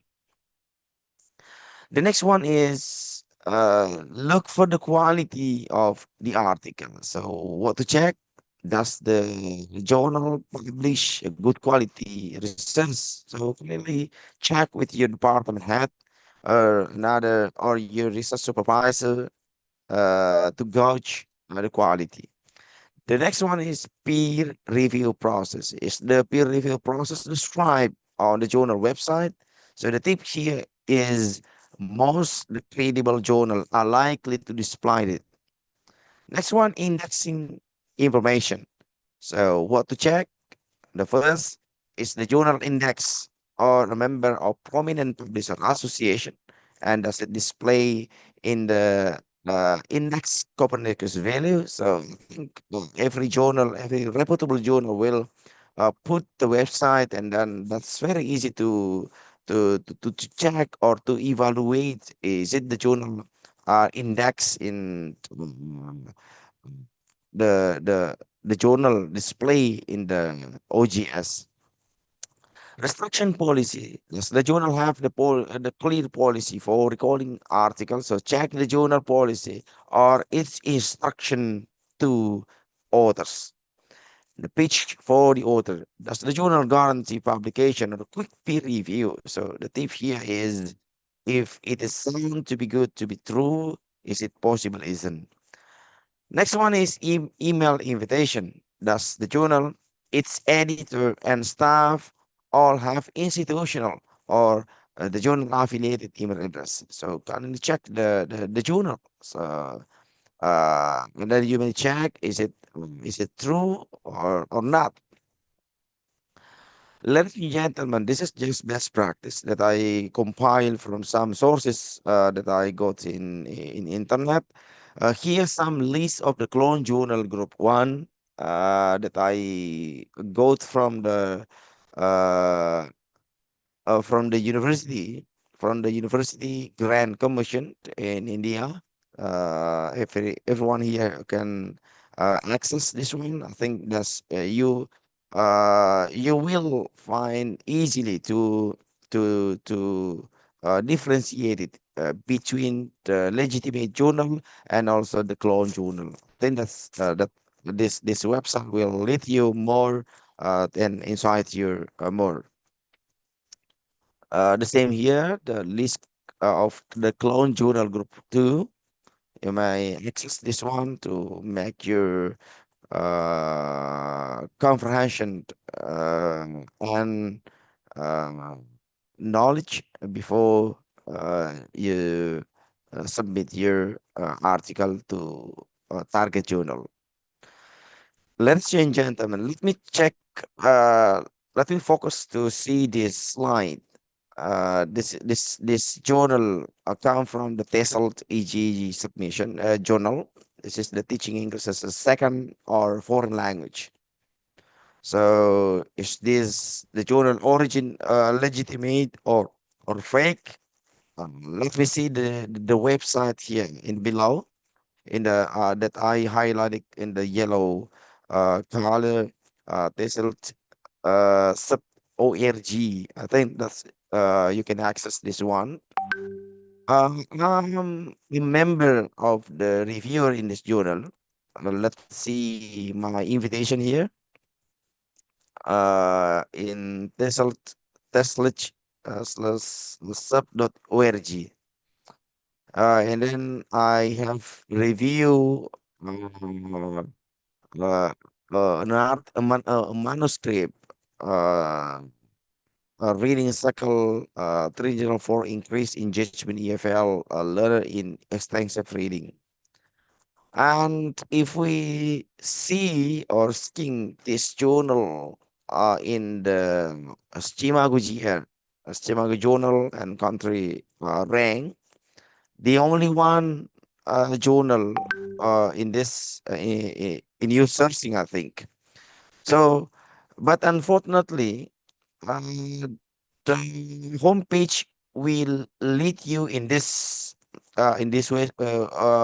web page. So, is it where's the legitimate or the fake journal? This one or the previous slide? This one. I think you can analyze what the legitimate or the fake one thing, and then so you know that this journal is Scopus Q2, and I think this has reputable indexing, but you have to be careful to analyze the website of the legitimate journal before you sending your manuscript to the target journal. I think like this one or this one. Okay, that's where's the legitimate or where's the fake journal. Ladies and gentlemen, let's move. What is the fake or the clone or the predator journal? Clone journal, that's phenomenon is also common known as hijack journal. So clone journal is the same hijack journal. The clone journal web page are a counterfeit mirror of the authentic journal that exploit the title and ISSN of the legitimate journal. Jadi kalau bahasa Indonesianya serupa tapi tidak sama. Jadi hati-hati Bapak dan Ibu semua di dalam menerbitkan sebuah artikel. Jangan sampai 100% you 100% believe for you searching in the Stimago. Jadi jangan 100% percaya dengan hasil pencariannya di Stimago. Karena biasanya Stimago menjadi the only one to seeking for your reputable journal, especially in the Scopus. Biasanya seperti itu. Kadang menjadi Stimago menjadi satu-satunya tempat untuk mencari jurnal target jurnal Scopus kita. Hati-hati. karena sudah banyak jurnal yang Scopus dengan indexing yang tinggi itu sudah di-clone di dalamnya oleh orang-orang yang tidak bertanggung jawab. That's different with the fake or predator journal. Itu jurnal asli. Ini jurnal asli ya. But the publication that claim to be legitimate scholar journal but misrepresent their publishing practices. Ini jurnal asli. Ada ISSN-nya, tetapi kegiatan di dalamnya itu ya memproduksi berapapun. Jadi tidak misrepresent their publishing practices. Dikirim hari ini, sore ini terbit nanti malam atau besok. Ini misrepresent their publishing asli, tetapi caranya yang tidak tidak scholarly journal, tidak akademik.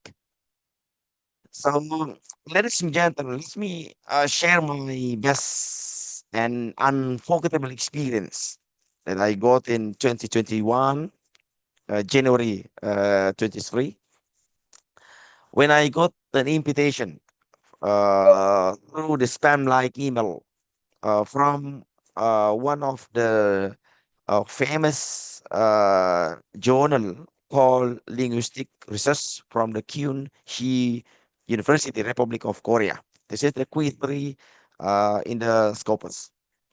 So I sent my manuscript through the OGS, and then I got the confirmation of the mastery submission, the knowledge submission. And then in the 3 days after submitting my manuscript, I got acknowledgement. Congratulations, your research paper has successfully accepted in our journal Linguistic Research, and I have to pay $250 by PayPal. If we convert in rupiah, it's almost 4 million. 4 million. I think this one is cheap for the journal status Q3 in the Scopus. And then I send my money to for the 250 word, and then this is the attachment of the email.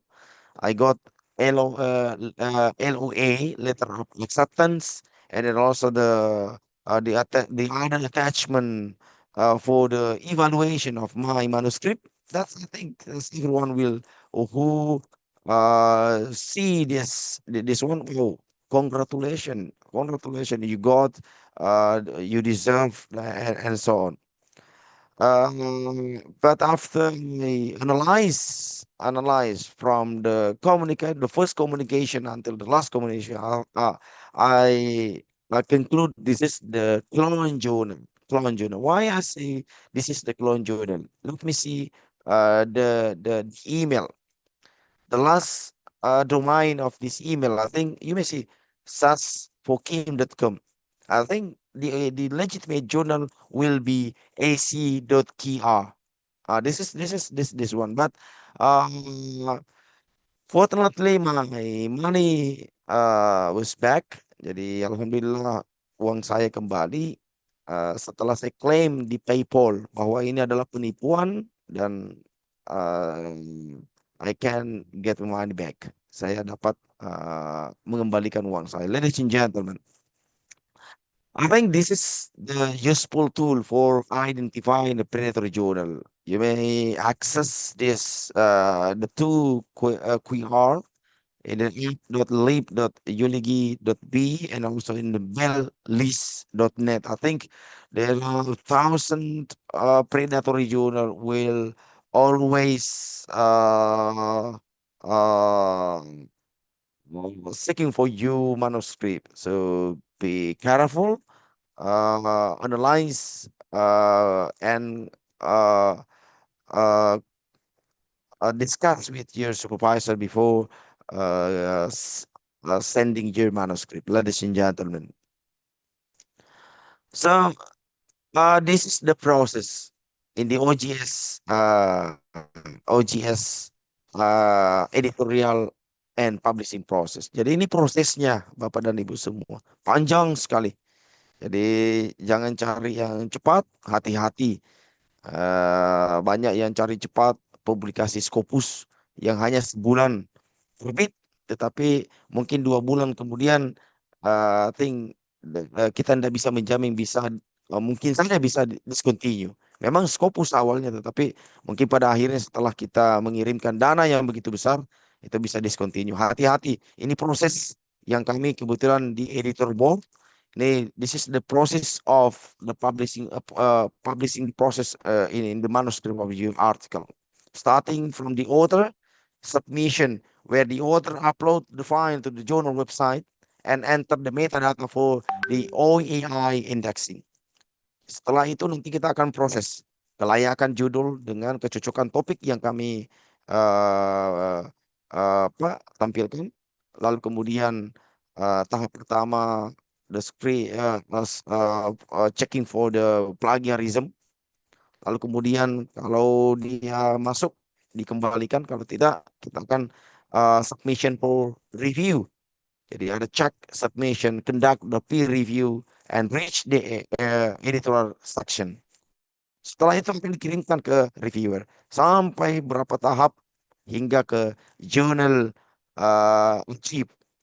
This is the processing issue with indexing by OAI searching engine with the Google searching. Ladies and gentlemen, I think I have some tips. This is based my experience. Before just how to enrich your insight before submitting your manuscript. So currently access this is the free courses, ini kursus gratis ya, provided by Elsevier.com, the huge or the big publisher in the globe. So you may access in the researchacademy.elsevier.com. There are some step by step, and this is free. Everyone who can pass the course, you will award the certificate free. I think that can support your career in the future. Starting how to prepare your research. There are 4 courses here. Writing for the research, we have 4 courses. The publication process, there are some course navigating peer review until how to communicate your research. On the other hand, another platform provide also the same. This is come from the WOS in the Web of Science Academy.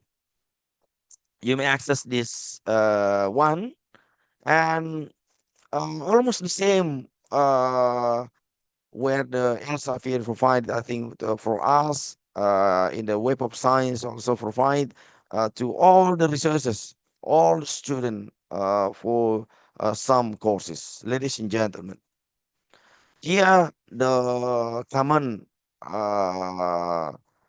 component or element of the manuscript based on the international publication.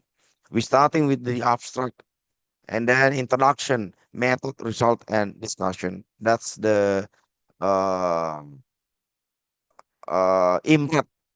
So here the input structure of the scientific article. Introduction.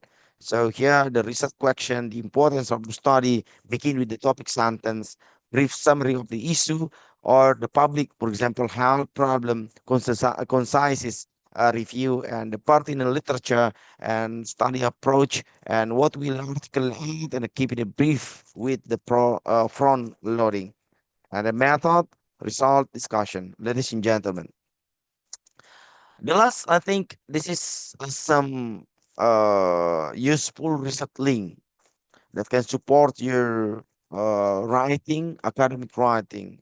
For example, books. I think this platform can help you to download it 100 or 1,000 books around the globe, around from some publisher, and also plagiarism detection. I think beside we have Turnitin and authenticate an article editing. I think Mendeley, Typeset, and EndNote will help you in English correction. We have think Grammarly and some research uh, article.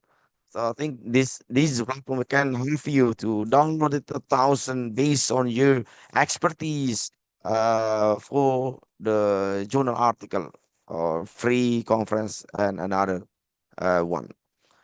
Thank you so much, I think, ladies and gentlemen, for this occasion. And thank you to the Rector of Universitas Gorontalo for the keynote speaker today, to the organizing committee. Thank you so much. Assalamualaikum warahmatullahi wabarakatuh.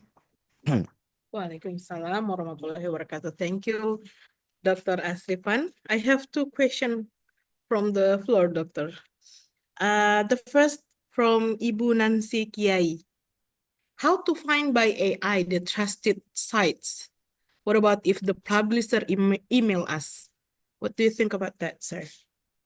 I think the paraphrase is one of the key to uh, to protect or to as a preparation before the publishing. Jadi sebelum dikirim artikelnya, saya rasa mesti dicek plagiarism dulu, paraphrase, dan dicek plagiarism dulu untuk memastikan, karena the first step before the editor conduct the next step, I think that's the plagiarism checker. I think that's hopefully it answers your question.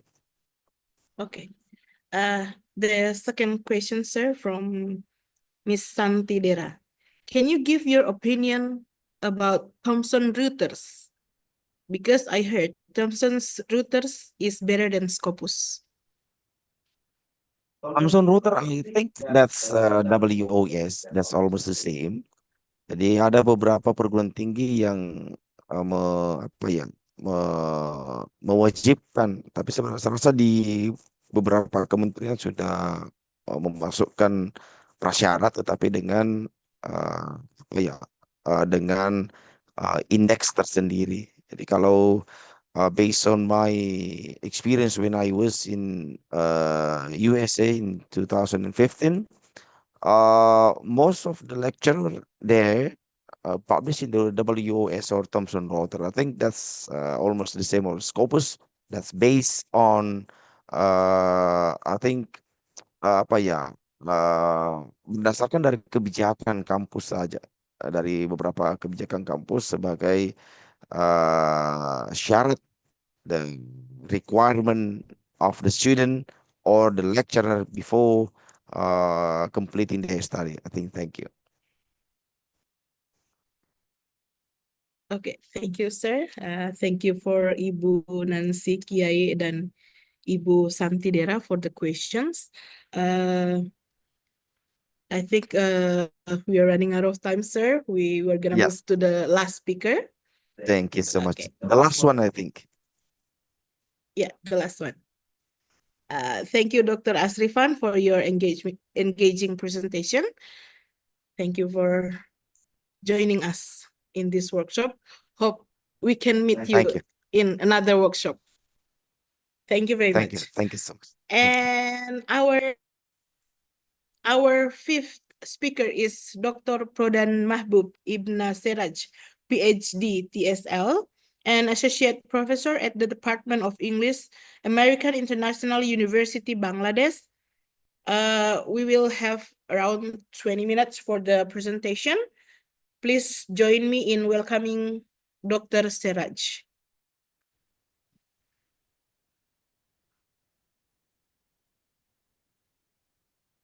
Bismillahirrahmanirrahim. You are most welcome to my talk. It's AI in research. In the very beginning of this talk, I would like to thank to the authority of the Universitas Gorontalo who arranged this program.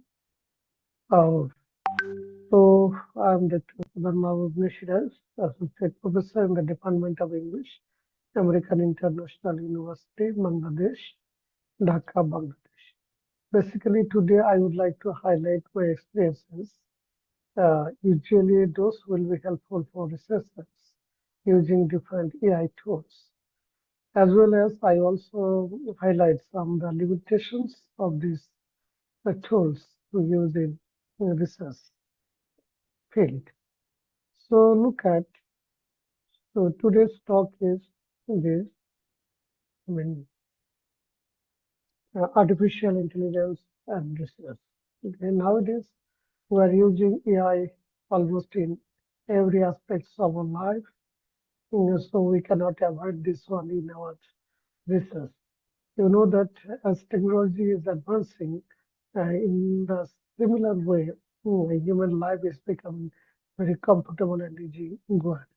That's why in every aspect of our life, we cannot avoid use of AI or technology.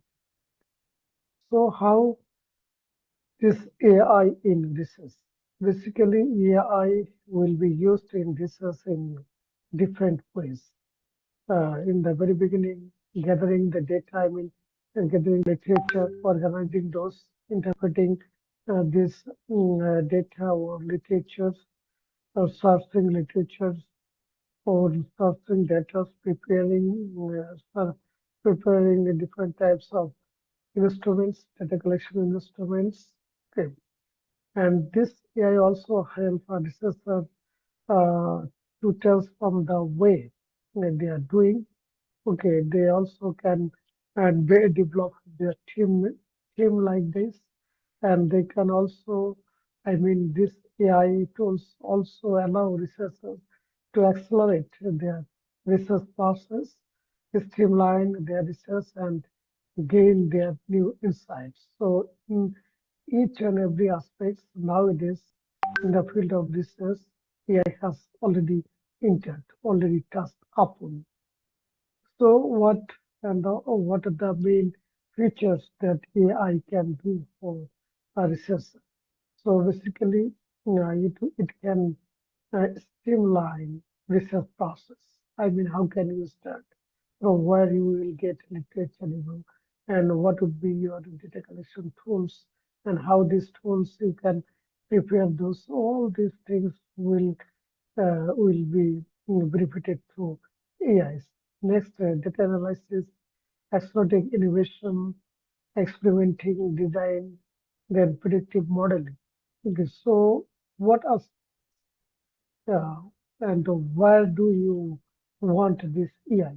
Everywhere you can find the implications of these AI tools in all aspects, all segments of research. That's why we cannot avoid this one. So, what would be benefit usually using AI tools? Basically, it will give us a very quick and very, comfortable way to design our research, to work this one, because you know that AI works automatically. So automation over there. So as it is the automation, that's why the works with this will be very fast and very smooth, and it a bit short of error free. So that's why it will give a lot of opportunities to research. So what are the AI tools that we usually use? So the first one that we are usually use, this one is Google Scholar. Okay, Google Scholar is also a tool of AI. So you know people that why we are using Google Scholar. Basically, Google Scholar is a database, and this database is usually for academicians, the researchers who use who wants to get literature or previous or existing knowledge they must serve through these websites. Okay, so Google Scholar is the database where usually researchers can get a lot of data, secondary data. So Google Scholar, how this Scholar is works. Okay, so there are many features. So within these features, we can search literature. Then we can also find our related works. Okay, so if you maintain a Google Scholar profile, yes, you will find. You will have some interest areas. Okay, with these interest areas, you can find some other people or other researchers, or you also find the cutting edge publications within your, I mean, your interested area. Then Google Scholar also provides us citations or referencing. We can get help from this. We can also record our research here as a digital profile here. Yes, whenever you published a paper, you can put this on manually, or it can be sometimes come to your profile automatically. So it would be your a profile, online profile or personal profile like. And this, the most important issue is that Google Scholar is a bit what showcase of academic publication. Okay. So in this way, Google Scholar can help us. Then next one is Word Voice AI. Okay, Word Voice AI is the most updated AI technology. Okay, it basically works for proofreading. It's for editing, revising. It will detect the spelling, punctuation, style errors. Okay, so for improving our language or presentation in the language, what advice AI will work very smoothly and effectively. So what are the features within this? Yes, it will what? It will check grammar, spelling, and it will improve our writing skills. Then we can also use different types of synonyms, structures with the help of this. Then it also helps to organize our citations. Okay. And we can also put this our writing as academic writing here. It also helps us to check plagiarism. Okay. So in many ways, our advice will help our researcher. Then typeset, I hope. So typeset means, yes, it is also a bit like word-wise, but it is different in the way that, yes, it will work like a template. You set different elements of your manuscript, and according to this manuscript, you can prepare your research writer. Yeah. So it will provide you manuscript templates, automatic formatting tools. Okay. And these formatting tools will be according to your journal guidelines. You just merely put the journal names and it will give you these opportunities. And most important issue is that with typeset, we can work collaboratively. So typeset is also like a social media. Okay. So what there we can be connected with some other research. So what are the features here? Typeset is different types of features like it will help formatting, preparing your manuscripts within a certain elements, preparing a template. Then it also works for citation and referencing. It also helps for collaborative work. This typeset also help us to find journals, and it also helps in improving our writing skills as well as checking plagiarism. So it has different features that will be helpful for research. Then Quillboard, less or more, we know Quillboard. Quillboard is the AI that is one of the AI that helps our researchers to paraphrase Okay, it is researcher to paraphrase the text. Okay, so paraphrasing software or AI tools is still bound. What are the feature here? Yes, it's first and foremost works of this software or AI tool is paraphrasing, then summarizing, then language enhancement. It also helps us language support, language learning and support. It also helps us to generate ideas, ideas, and yes, it will make sure accuracy, okay, different terminologies. It also arrange our citations, and yes, will would also help for translating. So what they are translating issue is another important issue. Then research habit, it is another types of AI-based web page. This web application usually used for finding out scientific papers. It also works like Google Scholar. Okay. So here you can see the visualization of your Google Scholar. You can merely have databases over there, but within Research Rabbit, you can find what the networking maps. You can produce different types of maps or different types of, I think, the author's correction, all the things you can get within few seconds image. So what are the features of here? Like it also helps creating or collecting the literature. Then it also basically works based on our recommendation. I mean, according to your topic, then it helps us to visualize our literature. Yeah. So sometimes we can see that in bibliography analysis, there are several networking maps. Yeah. You can also get this one from Rabbit. Next one is chat PDF. Basically, chat PDF is very helpful for doing literature.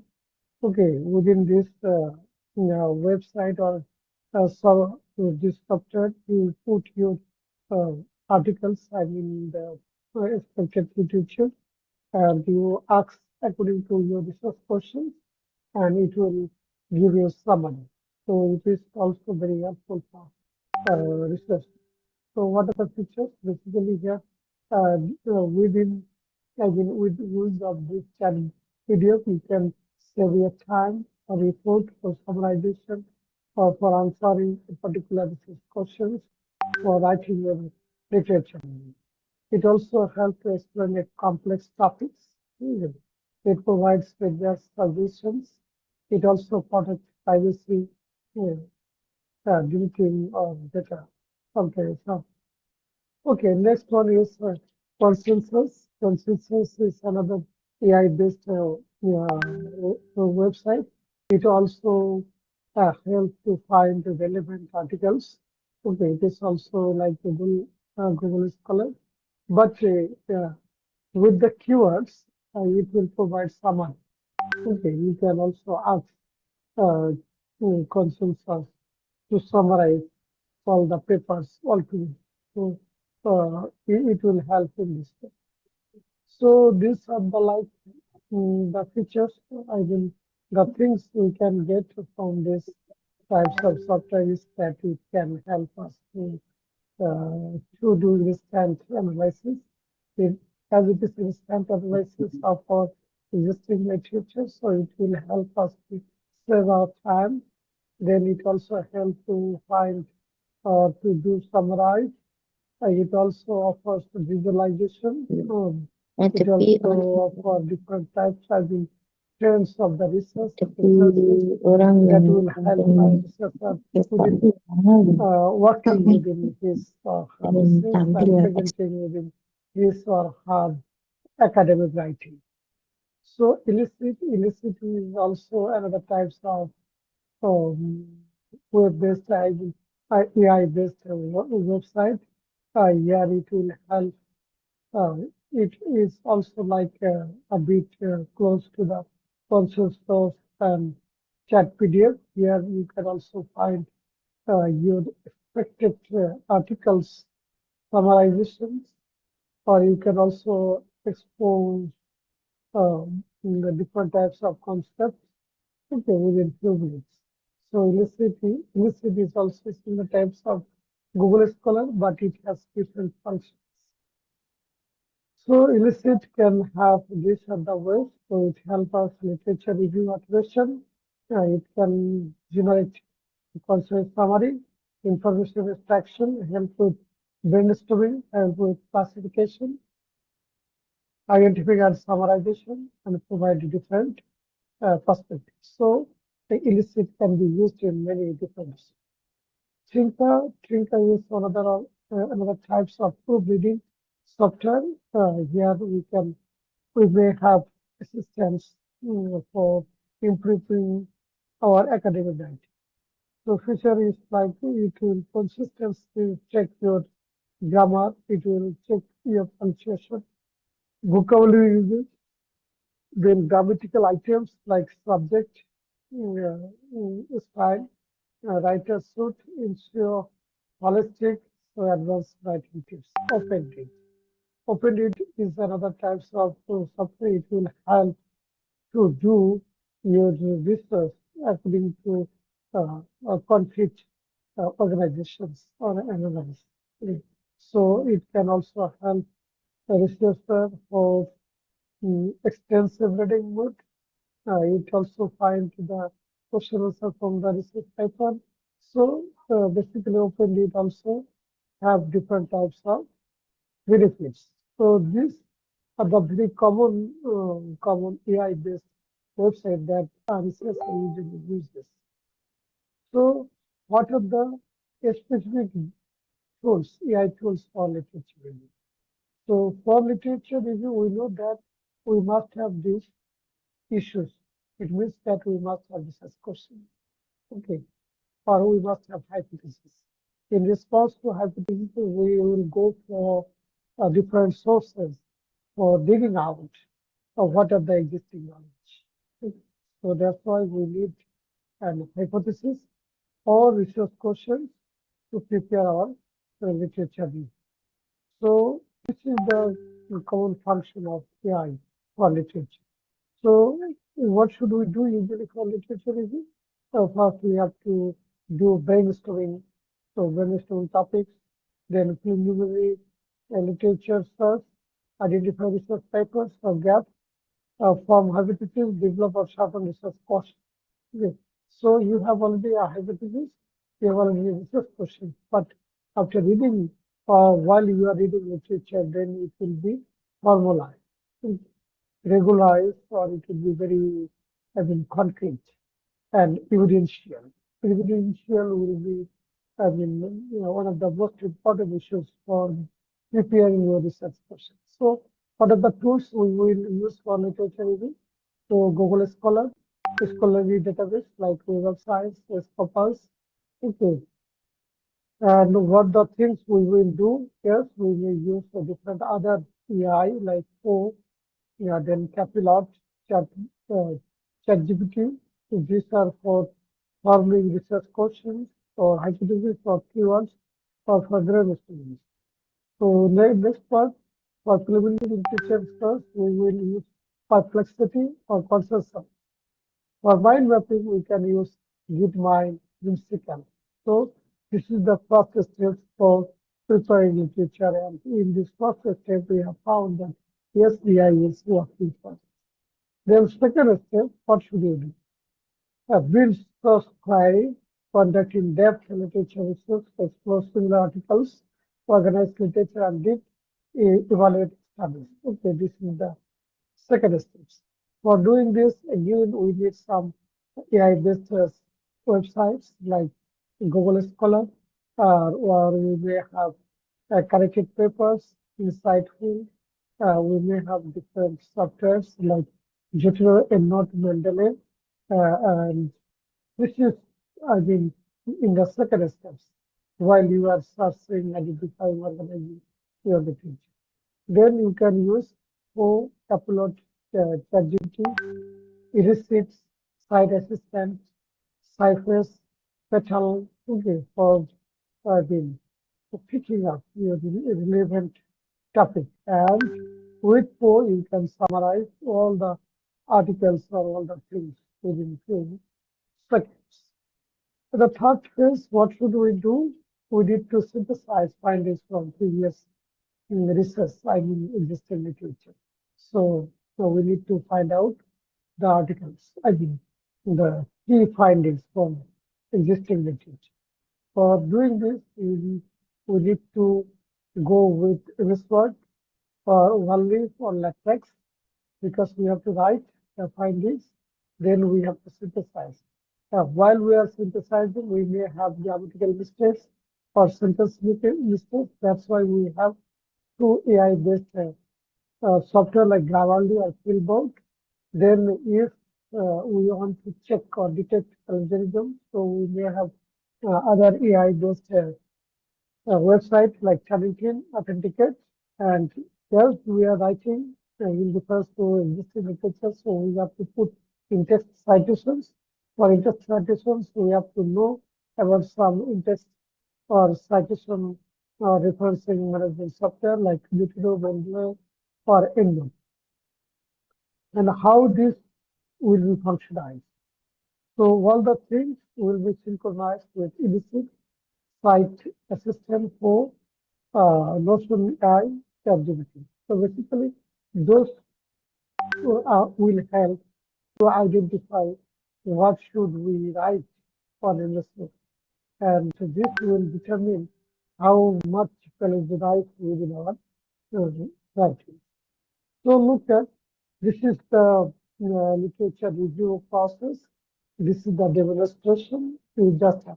So in the very beginning, you will have some raw ideas like brainstorming topics, directional slide, and at this stage, you can use O or use calculate to generate your answers, to generate your or formalize your idea.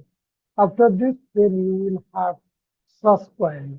For search query, you also may have taken assistance from Pro, then improving writing. So for writing, yes, you can also take help from Notion AI, Pro, and for preliminary search, I mean the literature searching. For literature searching, you may come across perplexity or consensus. And there are some other like Receipt in the Mind, Site Assistant. These are the softwares where you can get literature. So this is the examples with every features. So what are the limitations? Still, there is a limit. Yeah, debate cannot be solved, or it will take so much time. Whether ChatGPT really help us or not. So in this regard, there are several limitations. So I will have some of this, like the use of the AI in research will have some limitations. It's limited understanding of context and real world. So if you are using only one database, okay, so it will have to, it will limit your research. So you should not do this. That's why don't use Jira tools as your single source of literature source.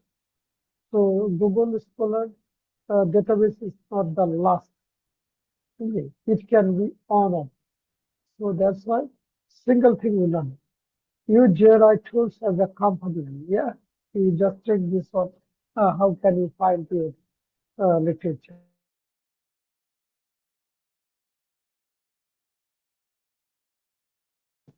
Each and every things that you are taking out from this.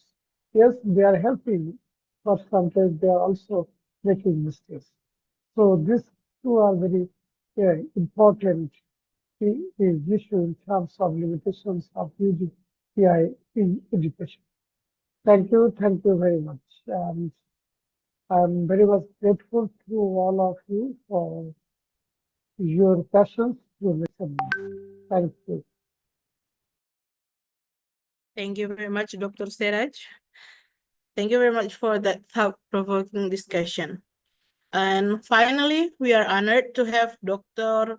Mark John R. Prestosa, an assistant professor at the College of Education, Isabela State University, Cayuan City Campus, Philippines.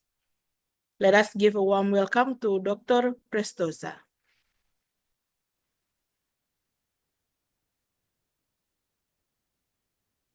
Esteemed colleagues, distinguished guests, it is with a great honor and pleasure that I extend my warmest greetings to all of you attending the global workshop on AI scholarly publishing. This gathering serves as a beacon of innovation and collaboration, fostering a rich exchange of ideas and advancement in the field of education. Let us embrace this opportunity to learn from one another and inspire groundbreaking research. Great morning. Disclaimer, I am not an expert in the field of AI, but I have gained practical experience in navigating its potentials as tool through empirical studies and practical application.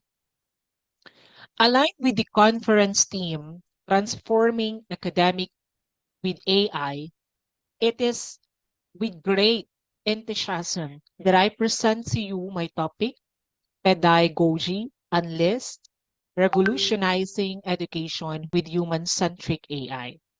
From the title itself, it highlighted the term pedagogy. Very interesting, right? Are you familiar with the term? In this rapidly evolving digital age, the integration of artificial intelligence into educational framework has the potential to transform traditional pedagogical methods. This presentation will delve into the innovative fusion of AI technologies and human-centric approaches aiming to enhance the learning experience and optimize educational outcomes.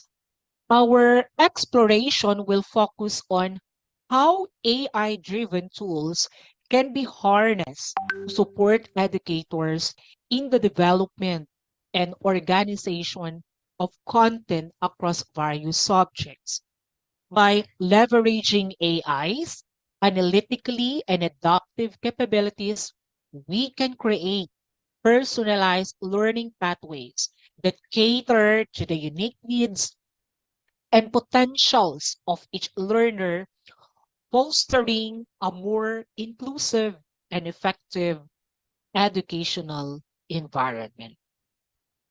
As we go on this topic, I invite you to consider the following questions. One, how can we ensure that AI remains a tool that enhances rather than replaces a human element in education? Two, what ethical considerations must we address as we integrate AI into our educational systems? Three, how can we best train educators to effectively utilize AI-driven tools in their teaching practices? Here are the flow of the presentation. I will provide an overview of AI integration in education, discuss the benefits and challenges, and present case studies of implementation. Next one is I will conduct a comparative analysis of these tools, highlighting key features and functionalities and explore their applications in education. And I will present step-by-step usage guides, practical demonstrations, and best practices for integrating these tools into the classroom. And I will introduce the PrEP framework in curriculum design, explain how to create AI curricula developed using this framework.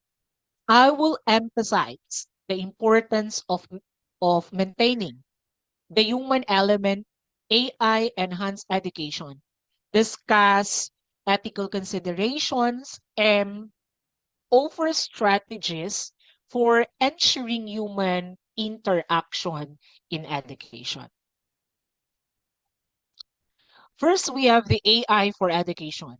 The integrating AI into education presents significant opportunities to enhance learning experiences and improve educational outcomes across various domains.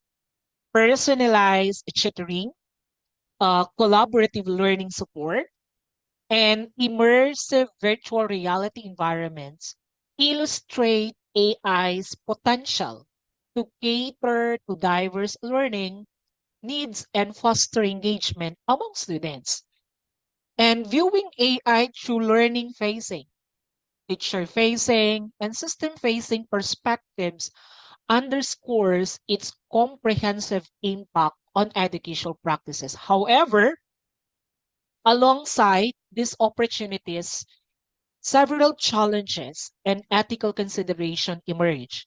Issues such as data, privacy, equity and access to AI tools, and the balance between technological innovation and pedagogical integrity need careful consideration. Ensuring that AI enhances rather than replaces human expertise and interaction remains crucial for maintaining educational quality and fostering holistic student development. You know that the integration of AI, according as discussed by Luken and Baker and Smith, holds promise for transforming educational practices by responsibly harnessing AI capabilities across learner, teacher, and system perspective. Educators and policymakers can leverage technology to create more effective and inclusive learning environment. Next, what are the features of ChatGPT, Perplexity, Bard, and Bing AI? These tools exemplify AI's rules in expediting tasks and delivering rapid outputs, enhancing productivity across sector. On account requirement and accessibility, variability in account needs mandatory for some like ChatGPT and Bard, optional for others like Perplexity AI and Bing AI. Impacts users' accessibility and integration. Optimizing for specific platforms and browser. Example, the Perplexity on Android iPhone, Bing AI on Edge browser. It highlights consideration for usability and performance in different environments. As to the development stage and payment models, tools in beta stages suggest ongoing improvements, potentially requiring payment for updated features. This supports continuous enhancement that may involve cost consideration for users. Each tools serve a diverse application from the natural language processing, example, the ChatGPT, to advanced search functionalities for Perplexity and Bard and Bing AI, meeting a varied user's needs. Other features of ChatGPT, Perplexity, Bard, and Bing AI, the AI models excel in diverse tasks, showcasing their adaptability in educational setting for tasks ranging from language processing in creative and technical application. While powerful, the models are not flawless and may require a human oversight, especially in critical domains such as mathematics and or specialized content. Their broad capabilities make them valuable tools for educators in creating content, assessing learning, and enhancing student engagement through personalized and interactive experiences. In a nutshell, ChatGPT, Perplexity, Bard, and Bing AI offer extensive capabilities in language processing and creative tasks that users should be mindful of potential inaccuracy in specific domains, particularly those requiring high precision or specialized knowledge. How to use ChatGPT, Perplexity, Bard, Bing AI. The PrEP framework provides a systematic method for researchers, educators, and developers to effectively harness the capabilities of AI, such as generative AI. By structuring interaction according to these principles, users can enhance quality and relevance of AI-generated outputs. This framework is particularly valuable in experimental studies involving AI as it promotes consistently and clarity in how AI systems are prompted and evaluated. Researchers can leverage the PrEP framework to design experiments that yield meaningful insight into AI capabilities while maximizing ambiguity and maximizing usability. Here are the components of the PrEP framework. P stands for prompt. It initiates the interaction by providing clear, specific instruction or queries to the AI system. This steps ensures the AI understand the tasks or questions it need to address. Second, the R role or voice specifies the desired style, tone, or perspective that the AI should adopt in its responses. This component guides how the AI communicates. It generated content aligning it with intended use or audience. The E stand for explicit. You need to emphasize the importance of clarity and precision in the instruction given to the AI. This clarity helps in avoiding ambiguities and ensures that the AI generates relevant and accurate responses. And the last, the P, stand for parameter. You need to define the boundaries or constraints within which the AI should operate when generating its responses. This could include limitation on content length. You need to specify criteria for accuracy or thematic focus. So that is the frame, the PrEP framework. I will show you some example of the design curriculum in AI using the PrEP framework. Example of designing a curriculum in AI using the PrEP framework, we have the program learning defines or the PLOs. On the prop area, you define clear, measurable learning outcomes for the entire education program and specify for the role, you need to specify the professional competencies or skills students should develop. Example, the teacher, university lecturer, engineer, nurse.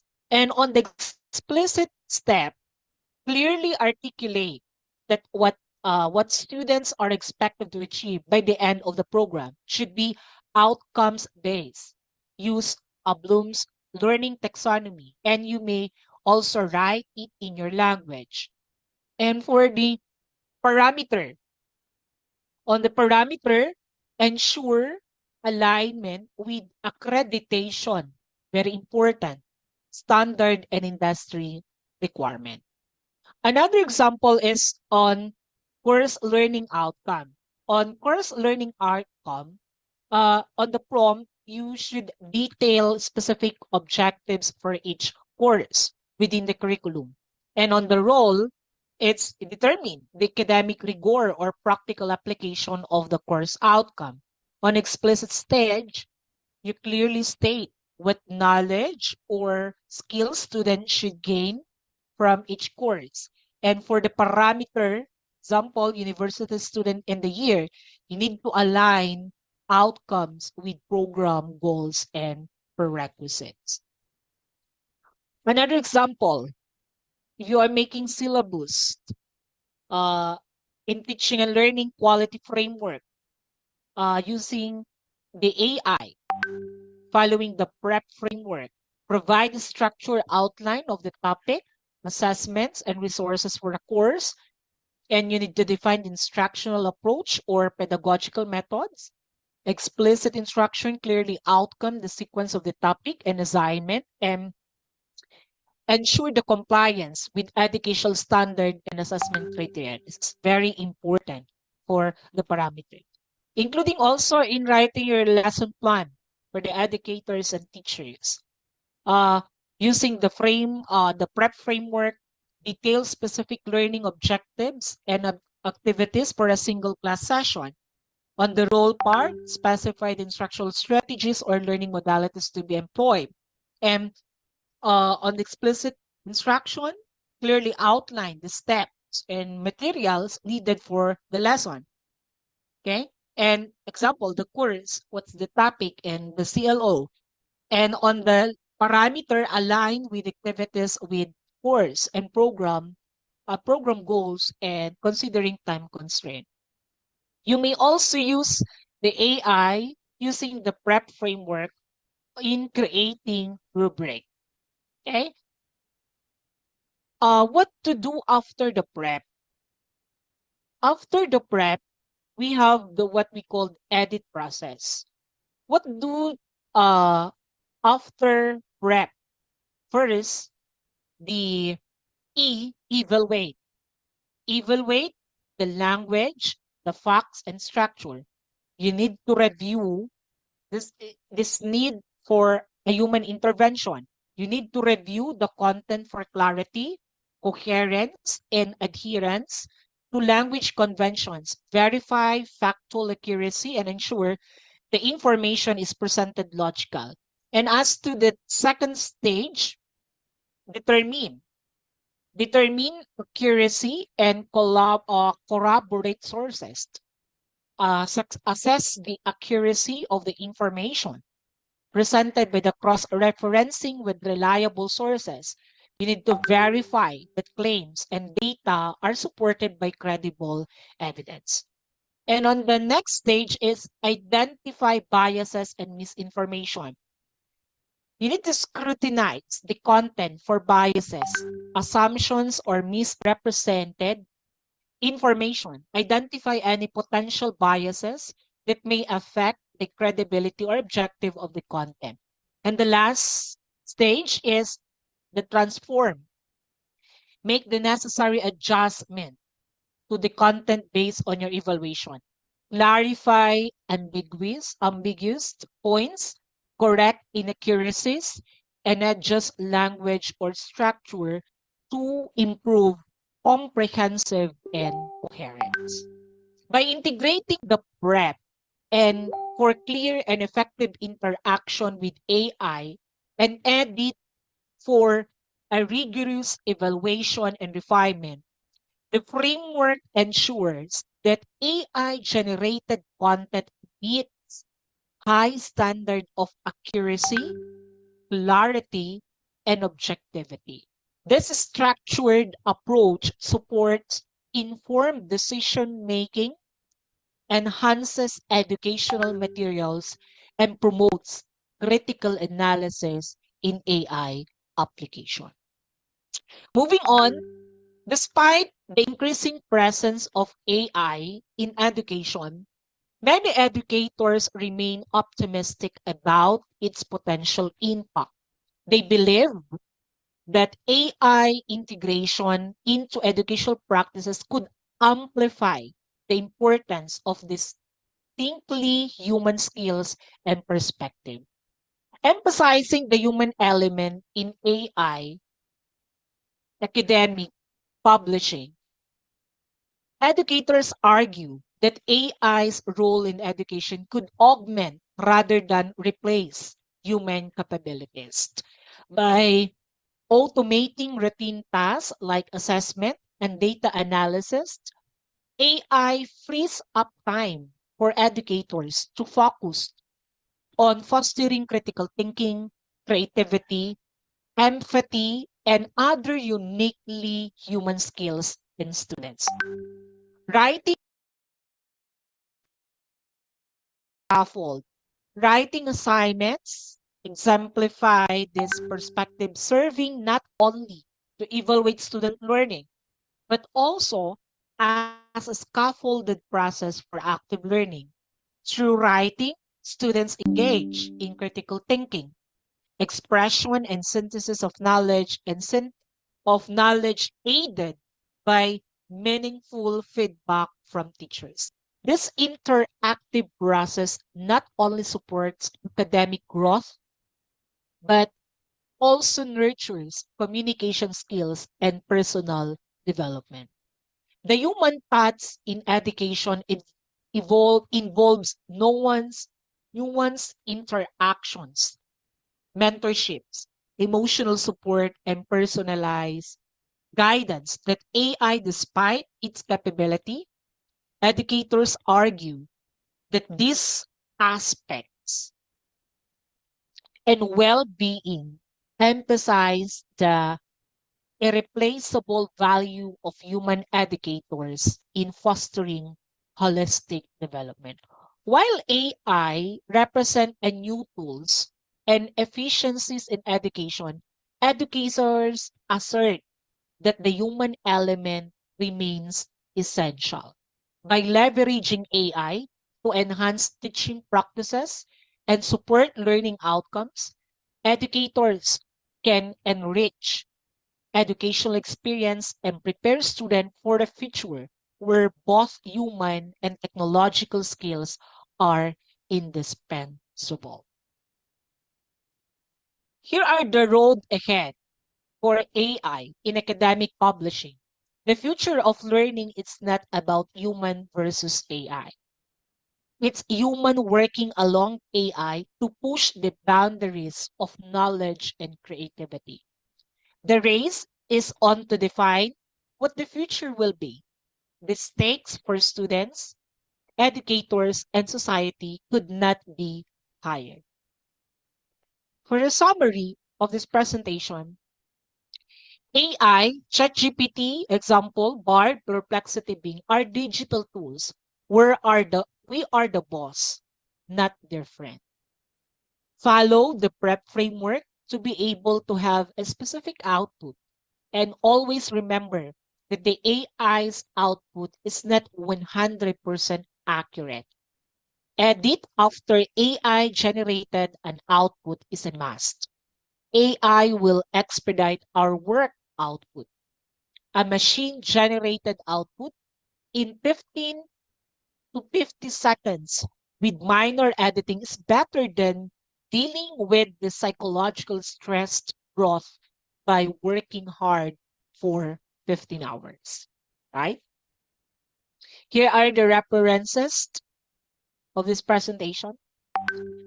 Before I end, I extend my sincere gratitude to the following individuals for their invaluable support and contribution to this presentation. Sir Jose Marie Cordova Gintana, Senkyo, and Eunice Barbara Novio. And also special thanks also to Dr. Andi Arsifan for his friendship and guidance, and to the organizers for their effort in making this event possible. Thank you very much for listening. Okay. Thank you very much, Dr. Prestosa. Okay, thank you very much for joining us today. As we conclude our workshop, I would like to express my sincere gratitude to all of the speakers for their invaluable contribution and to all the participants for their engagement and interest. The discussion we have had today underscored the critical role of AI in transforming academic publishing and the importance of collaboration in advancing our collective knowledge. We hope you found this workshop enlightening and inspiring. Thank you once again for joining us, and we look forward to seeing you at the future events. Have a wonderful day. Thank you.